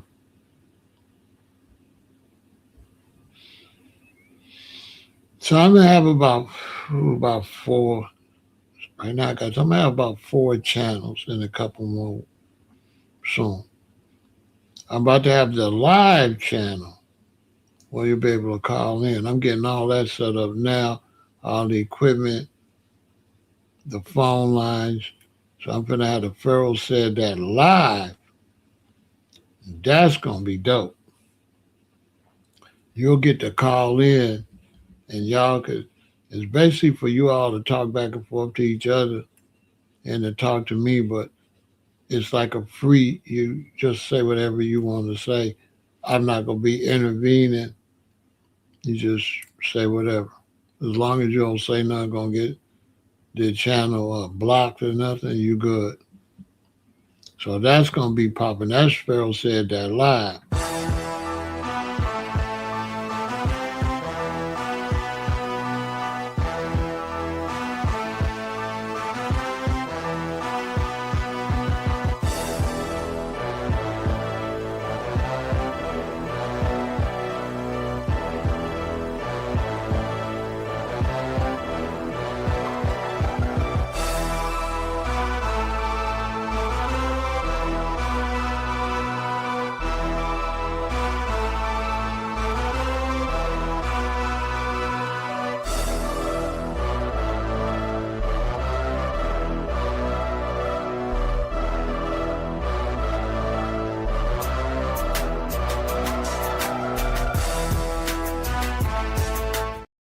That's going to be crazy. That's going to be live call in.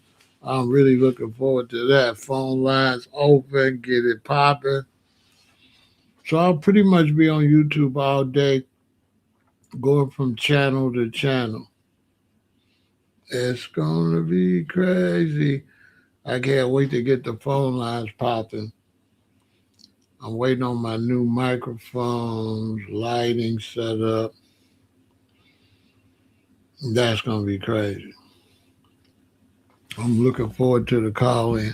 So anybody got any questions right now while we doing the QA, we doing the freestyle?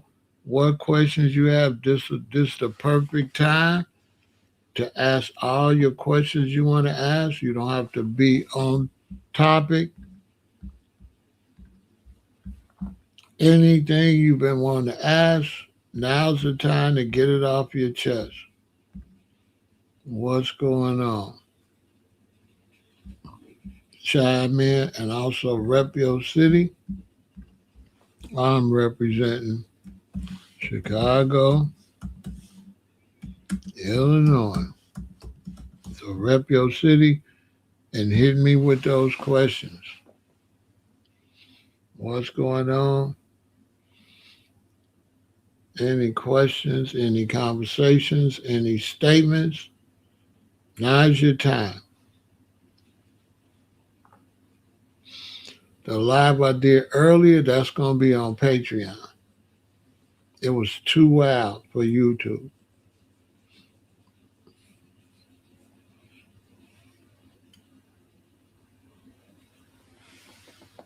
We got Lesotho in the building. What's going on to all my brothers and sisters in South Africa?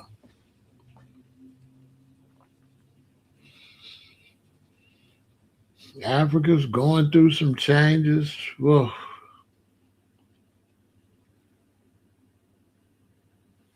You asked me a question about scripture. Let me look.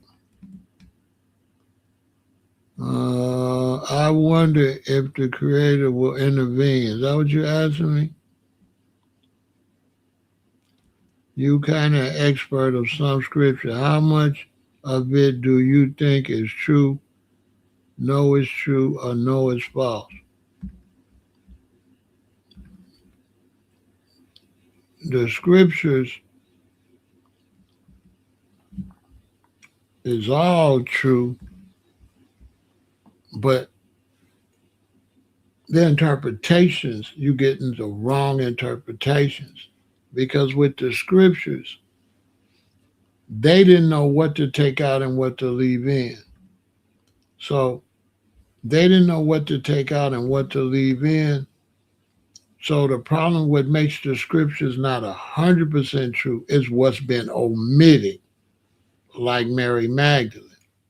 So it's not that they changed what's in there, it's that they didn't put everything in there. So you got to get the Ethiopian Bible to get everything. But they really didn't know what to take out and what to put in because they didn't know what nothing meant. And because they didn't know what nothing meant, they left a lot because they didn't know what it was. And to prove it is if you read a regular Bible and then you read a new revised version, you can see them change the words. That's why you got to get a Gideon.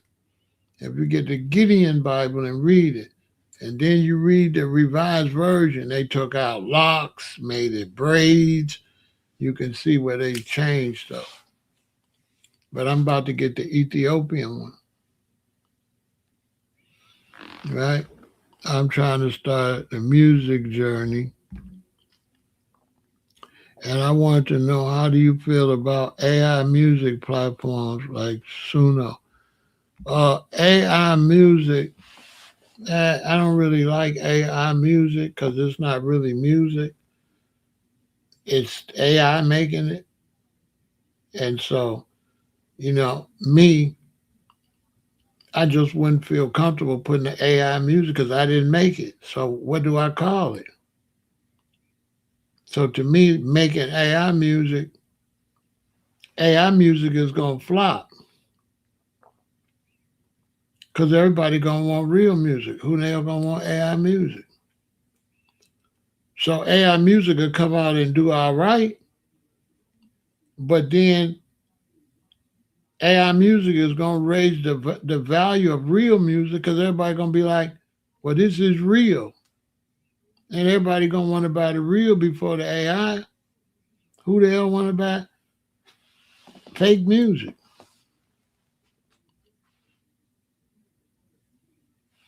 Well, coming to Chicago, you just go to the page, I'll show you.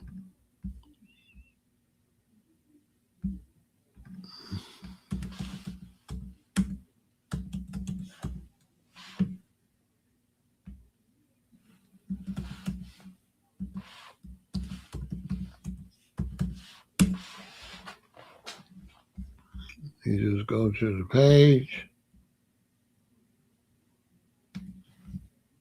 Right here. And there you have it.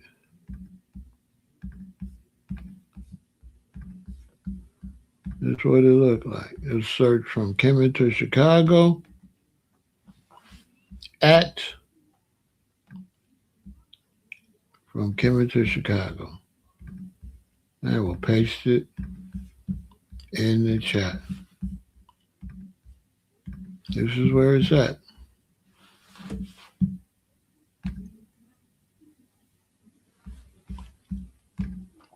I haven't even been over there yet, and we got 1,022 subscribers.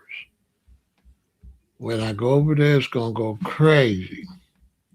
Yeah, this is gonna be crazy.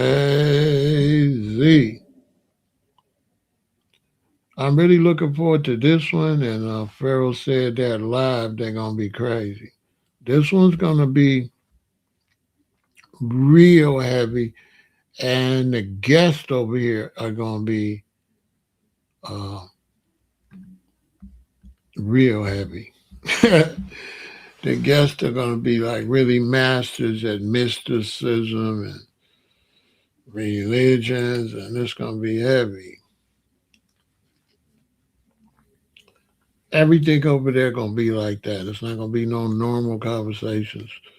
The Quran, the Bible, the Torah, the Apocrypha, the lost books of the Bible, all of that.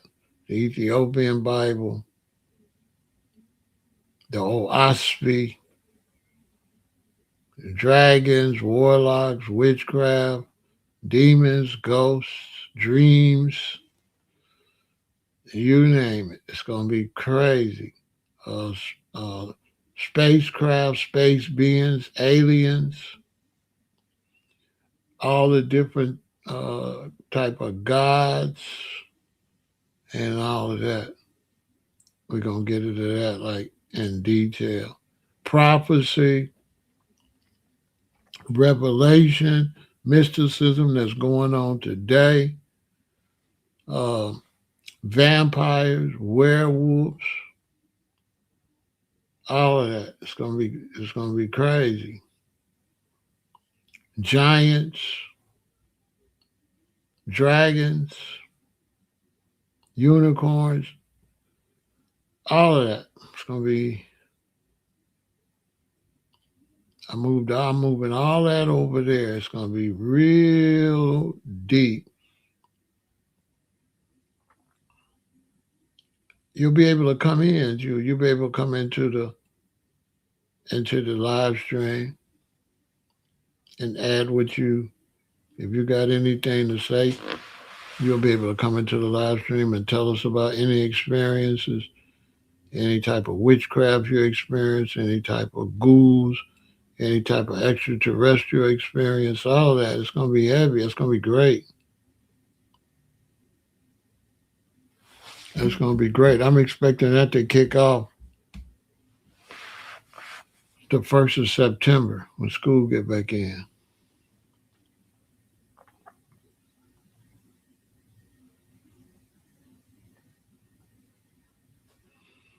It's going to be heavy. It's going to be the 1st of September.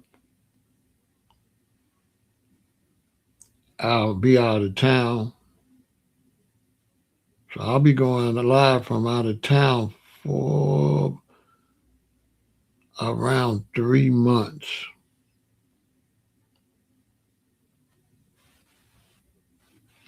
British neo-Nazi skinheads adopted Jamaican ska music.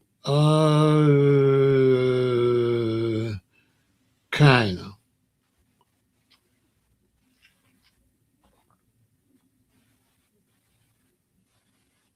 Kind of.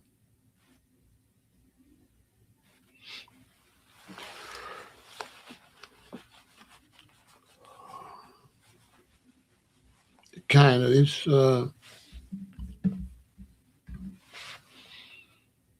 via punks. The punks took it, and then some punks is skinhead Nazis, and then they took it. So it didn't go straight to the neo-Nazi. It went to the punk rock. And some neo-Nazis is into punk rock. So it didn't really go to racism. It went to punk rock, which is not racist. It's just a wild type of music. And then there's skinhead Nazis involved with punk rock. So it didn't really go straight from Jamaica to neo-Nazi. The punk rock crowd adapted it. And some of them are Nazis and skinheads, but not all of them, to be accurate. It went to the punk rock, which ain't all neo-Nazi stuff. They just was alternative. Wow. Yeah, that's how I went into the punk rock. And the punk rock was like alternative Europe culture that some Nazis got involved with the punk rock music, and they was looking at ska as punk rock.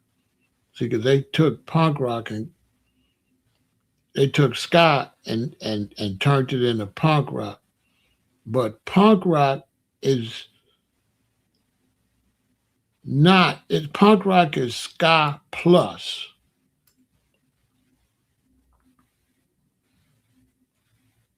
So punk rock is it's got the kind of the root of ska, but a lot of crazy punk rock guitar.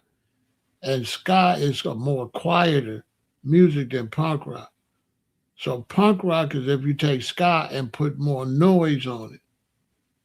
Because punk rock is ska is more dun, dun, dun, dun, dun, dun, dun, dun, dun, dun, right? And then punk rock is more with a lot of more guitar. It's not quite the same, kinda,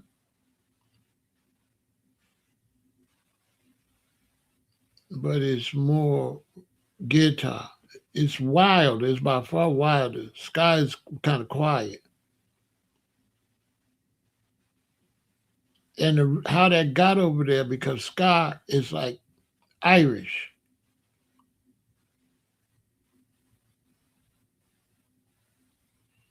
When my book will be available, that's why I'm gonna be out of town for 3 months. I'm finna be going live from out of town for 3 months, writing. So we'll be talking about that while I'm doing that. And after that 3 months writing, I think it'll be time for me to send it to get read because you got to send it for people to read it to touch it up. So after this 3 months, I'll be probably sending it in to be proofread.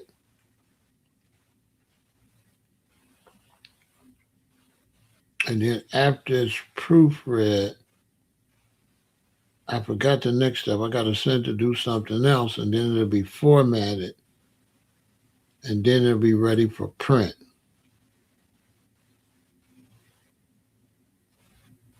That's why I got to be gone for 3 months.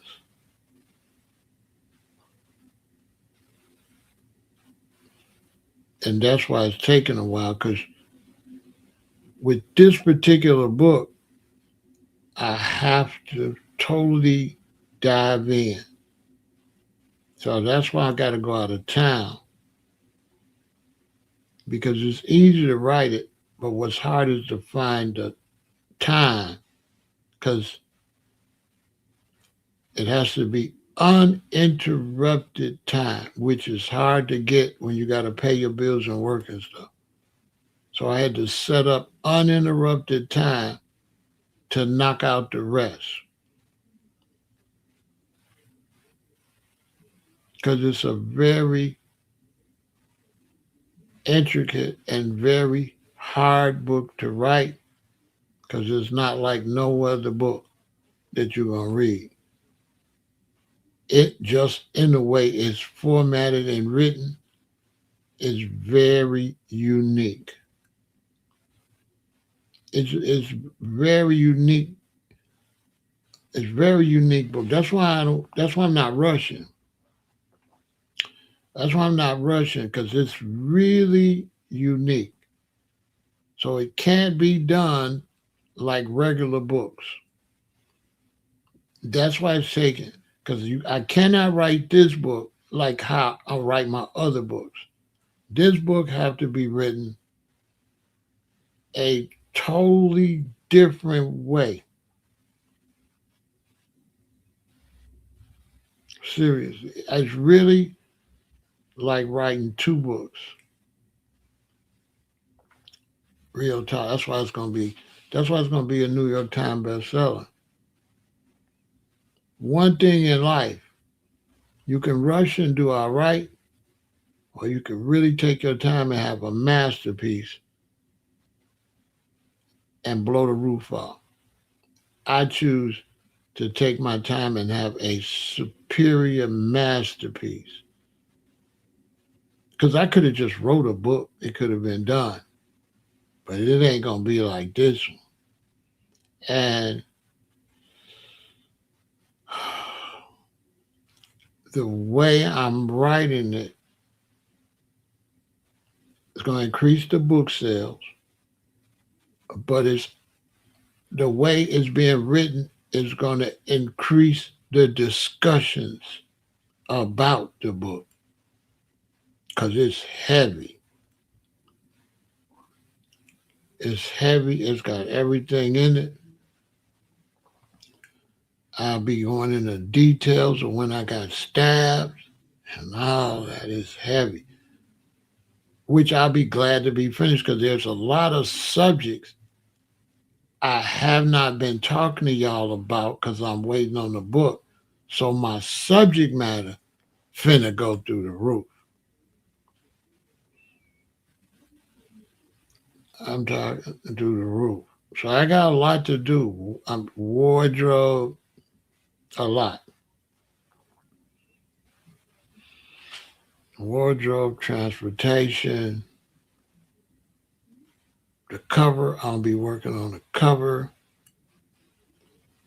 the design for the cover,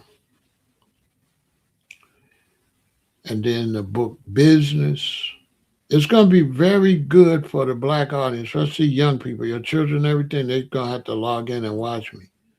Because not only am I writing the book, but I'm starting my own publishing company. I'm publishing it myself. I'm getting all the money. I'm not going through no publishing company. So it's going to be a lesson on business, foundational black Americans.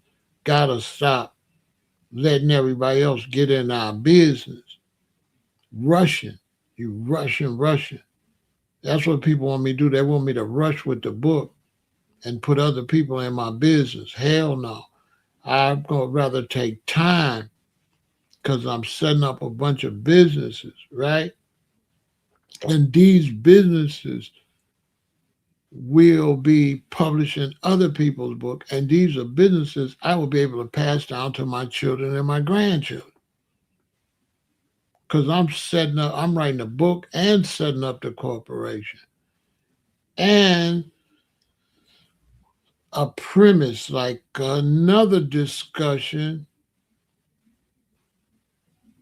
that goes along with the book. So I will be also at all the libraries talking about another facet that got something to do with the book. I can't say nothing, but it's going to be a lot of things associated with the book. So yeah, I don't have any problem taking my time because it's going to be like at least 3 month, like tour. You know what I'm saying? 3 months going to be, 3 years. It's going to be like a 3 year, 36 month.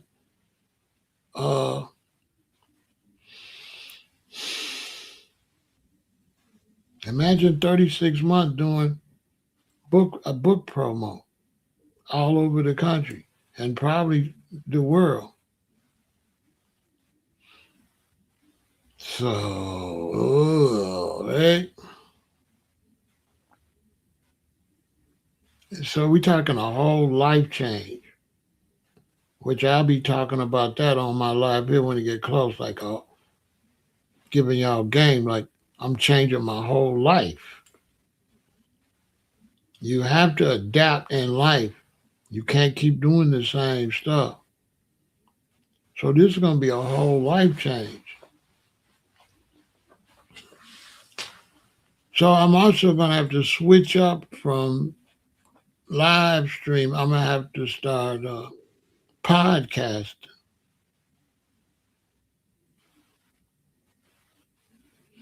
How do I find time to be so diversified? I eat right, I exercise, I take care of myself, and I work for myself so I could fit what I'm doing into my own schedule because I don't got to go to work.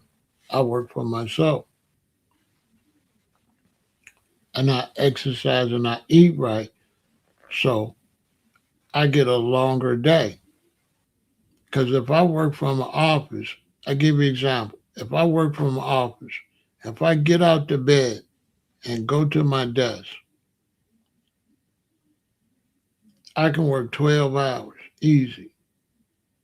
You say how? Because if you go to work, you got to get up. You got to spend a half an hour or hour getting ready. Then you got to spend an hour in traffic to go to work. So that's 2 hours before work, 1 hour after work, 8 hour work. That's 11 hours. Me, I can get up and I can actually spend the whole 11 hours working while you in traffic. So I can get more done because I can sleep at the office and I can just get immediately up. And while you going to the job, I'm at work already. I don't gotta get up and take no shower and all that. I could just get up, and if I ain't going live, I could just start working. And then when I get to a break, I can go shower, wash up, eat, and then finish working. I don't have to do all that. So I can get 11, 12 hours easy. 12 hours, you need 8 hours of sleep, right? It's 24 hours. So 12 hours and 8 hours, that's 20. That's still 4 hours left. So you can get a lot done. But you got to be healthy. You got to eat right. And another thing I do a trick is I don't eat. I don't eat. So when I don't eat, I don't get sleepy. You don't get sleepy if you don't eat. You get sleepy when you digest food. So what I do, I drink. I drink all type of drinks, coffee, pomegranate, water, stuff like that. So now I'm not sleepy. I'm not going through that digestive period. So I can, when I'm ready to take a break, and okay, I want to take a 2, 3, 4 hour break, that's when I'll eat. I'll eat. That'll make me drowsy. I'll take a little nap or whatever. I might sleep 4 hours. I might sleep 8 hours. I don't know when I'm gonna wake up. But because I work for myself, let's say I sleep 8 hours. I might lay down for 12 hours. I might lay down, if I sleep 8 hours in the evening, I might lay down all that next night, right? Which allow me when I get up the next day, now I could work 24 hours with no sleep. Because I slept and I laid there and I got fully rested. And I ate during the sleeping parts, so it made me sleep better like a bear in hibernation. So now when I get up, I don't got to eat. I can pretty much just drink and work. And as long as I'm drinking, I'm still getting nutrition. If I want to work more, I drink then. So I'll drink some water with pomegranate powder or something like that. If I do want to take a rest, I'll drink thick, like milk with protein powder. And then if I really want to get a rest, I'll just eat. And then when I eat and I go through the digestive phase, then I'm asleep. So I can control how long I can stay up and then get a bunch done. So if I want to do a bunch of lives, I might do a live a day. I want to eat and work out. I might just get one live, eat a lot, work out, build muscle. And so I'm tired. I go to sleep. I might go to sleep and don't want to get up. But that next day, like today, look how many lives I did. So now I can turn around and make up for that. I can turn around and do 4, 5 lives. Because it's only a 3:45. So right now, today, look how many lives I could do. And when we do lives, they run commercials, and those commercials get paid, and we get paid on the 28th. So on the 28th, YouTube credits get a check. So on the 28th, I'm going to get my money from last month. And this money is for next month.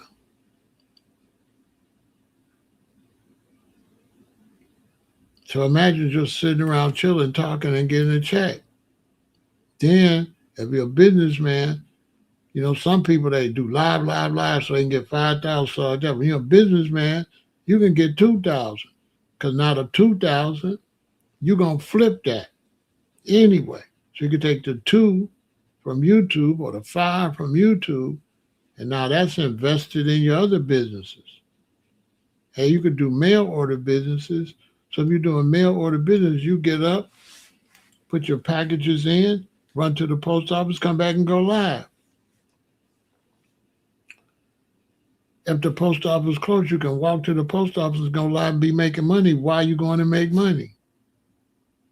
And you can go live while you walk into the post office, and they showing commercials, you get money, and you're going to mail out packages that you already got paid for. So basically, you got to be healthy.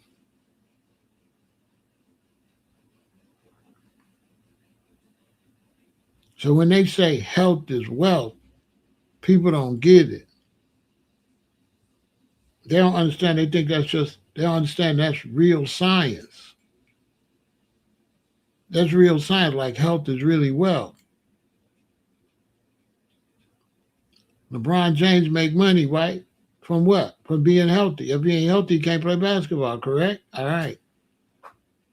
Athletes get rich from being healthy. Tell me I'm lying. You're not healthy, you're going to be broke. When people ain't healthy, they talking about their money messed up, right? They got medical expenses. They got this and that. They get evicted. Sometimes they got to go live in a nursing home. Why? Because health is wealth. So unhealthy is poverty. Unhealthy got to be the opposite of healthy. If wealth is healthy, if health is wealth, then what's sickness? Poverty.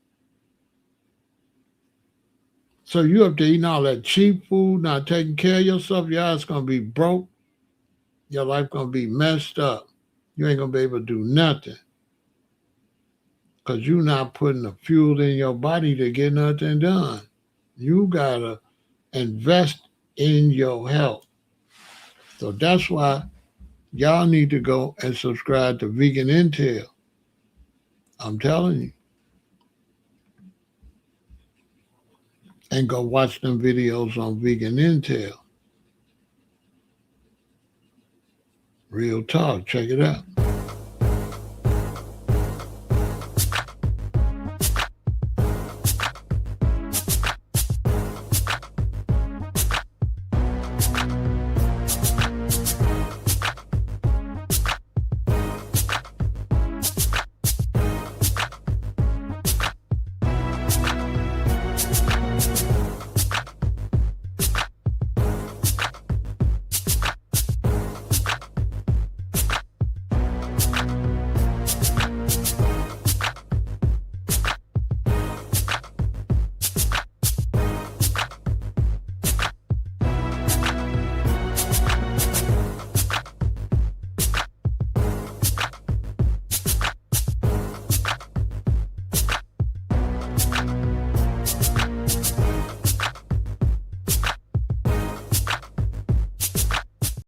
Yeah, so go subscribe to Vegan Intel.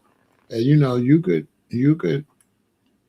do the same thing. Just take your time, invest in yourself, find an investment where you could just make a little bit, right?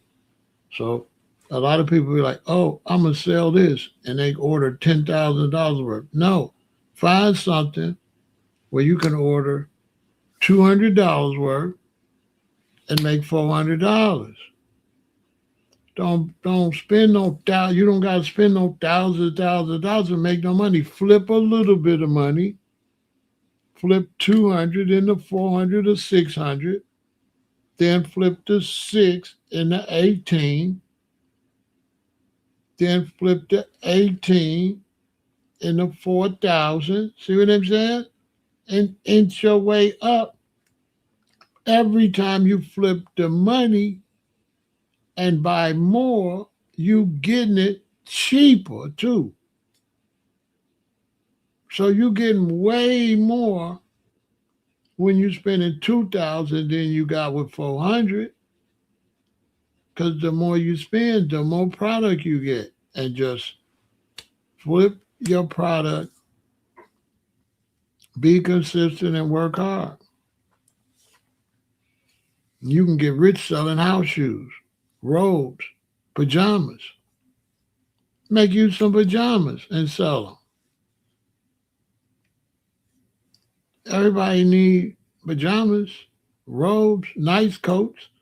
Find something that's common and take your time and make it look good and get the money. Real simple. Same way we did weed and the white stuff. Same principle. We made money with that by keep working, and a zip turned into a Q, turned into a half, turned into a LB, turned into a key. Same thing.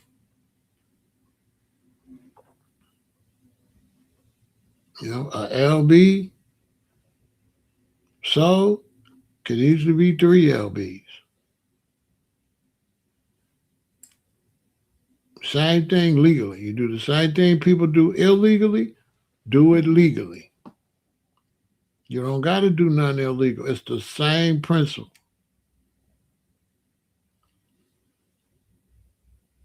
And don't give up. You made a t-shirt. You made a few of them. They didn't sell. Make a different one. Now you made this one. Now they flying. And be consistent. Work for yourself just as hard as you work for somebody else. A lot of problem with people is you work harder for another company than you work for yourself. You go get a job for a company, you work real hard. You're there every day, 8 hours a day. But you do a company for yourself, you ain't there every day. You ain't putting in 8 hours a day. You put in more time for somebody else's company than for your own self.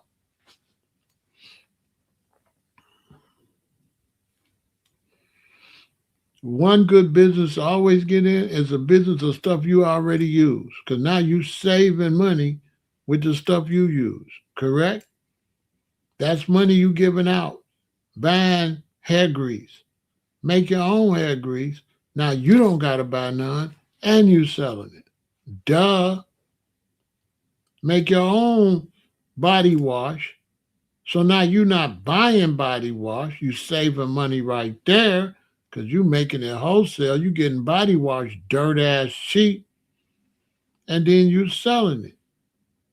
So you winning right off the top. Once you making something you using, you getting it for way cheaper. Think about it. You winning right there.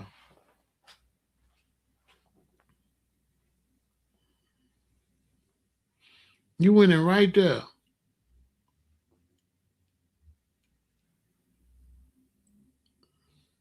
Then how you package it up and all of that. Man, you could go get some oil wholesale, get some glass bottles, put the oil in the glass bottles, cooking oil. Where you then took some this type of oil and mixed it with coconut oil. So this is olive oil and coconut oil. You get a gallon of some really good olive oil and a gallon of some coconut oil. You mix it half and half. Nobody's selling that. Put it in some nice glass bottles. You advertise it. Glass bottles, no plastic. Boom.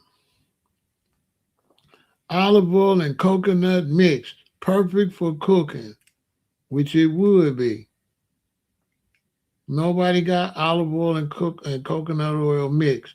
All you gotta look it up. Just look it up to see if it go bad. Right? Hold on. Can you watch? I'm gonna give y'all a game. Mix olive oil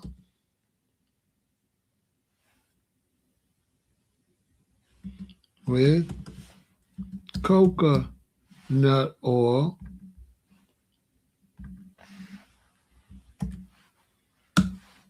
Yes, you can absolutely mix olive oil with coconut oil. This blend is widely used for both culinary and cosmetic purposes. Free money. Put one in one bottle for cooking, and I'll get a different bottle for putting on your body. Start two different companies. One company sell cooking stuff. And you start selling the cooking one. Then another company, where you advertise something different, and you got the one for the body. So you got a cosmetic company and you got a cooking company. So then you just keep adding products to the cooking company and keep adding oils and hair grease and stuff to this company. Now you got two companies and you're getting paid. You expand the cooking products and you expand the body products. Free goddamn money. And you ain't spending no money on body products and cooking products because you're getting it wholesale. Put it in some nice bottles.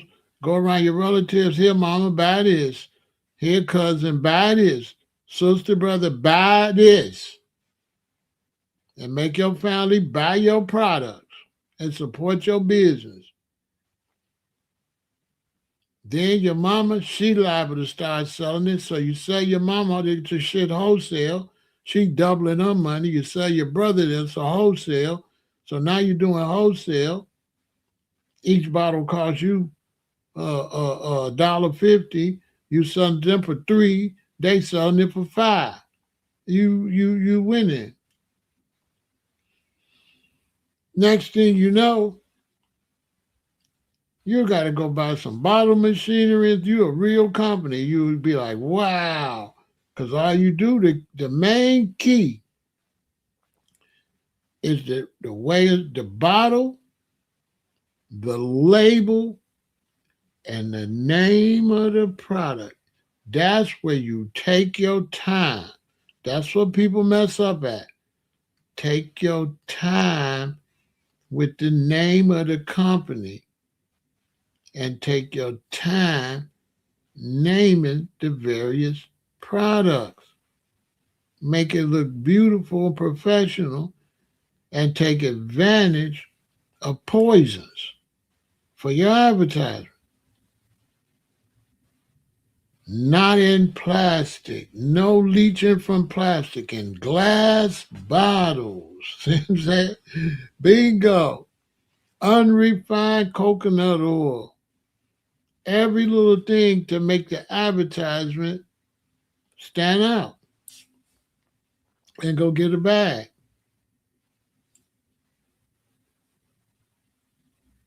Go get a bag. Stop buying from these Koreans and everything, black people, and make your own stuff.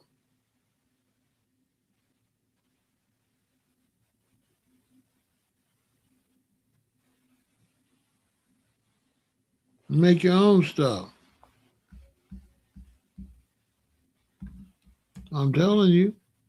And get a bag. Make your own stuff. Go look to see what you buying, what everybody buying, and you make it.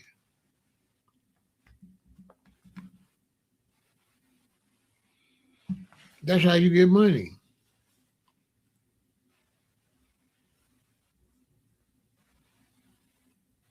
You keep practicing. Next thing you know, you're going through the roof. If you're a lady, it don't make no sense you ain't selling no body care products, health care products like facial stuff, body stuff, hair stuff, cooking stuff. You dumb as hell if you're a lady. You just let money sit there. Free money.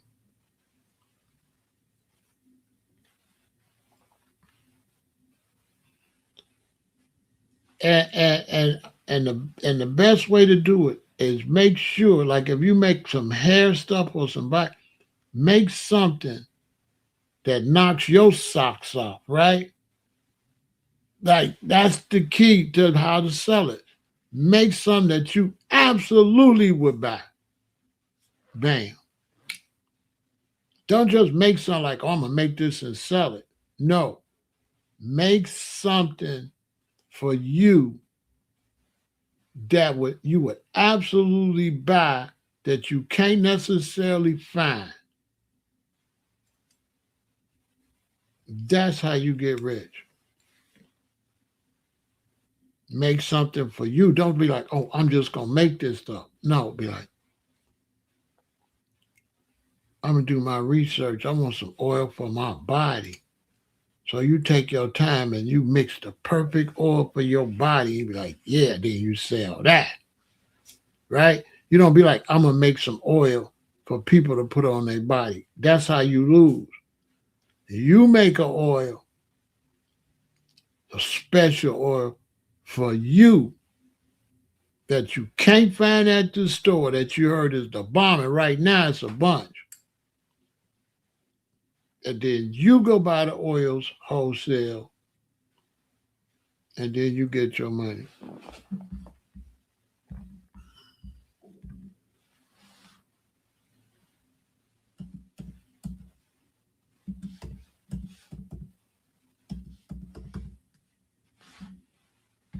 And then you take your time and you just get your products. You know what I'm saying? And get your money. Go get, you're going to go get your oil bottling machine, right? You're going to get your oil bottling machine. And once you get this machine, you're going to go crazy. You're going to go crazy once you get this machine. Once you get your oil bottling machine, you're going to go crazy. There ain't no doubt about that.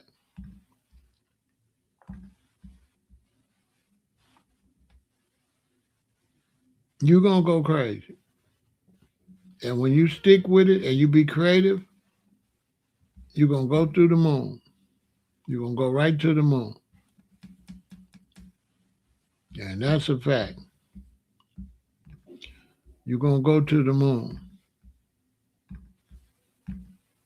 Next thing you know, make sure you get your orders out on time. Make sure everything is professional. Make sure your labels look good. Here go your oil machine here. Ain't nothing but $120. You're going to make that back in 2 seconds.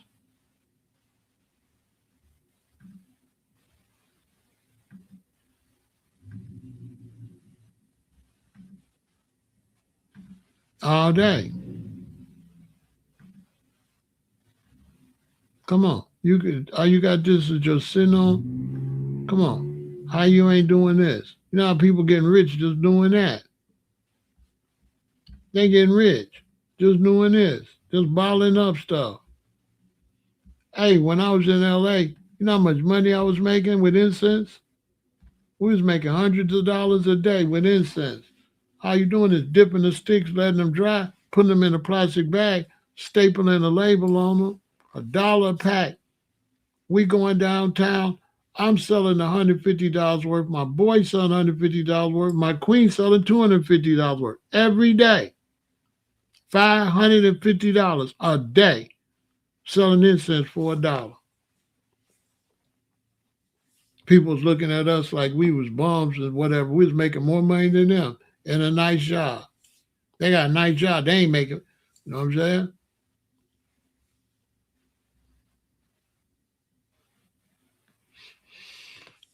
Go into business, y'all. I hope you got some game. I hope I gave you some game. Go into business. Go into business. Are y'all listening? Go into business. Victory.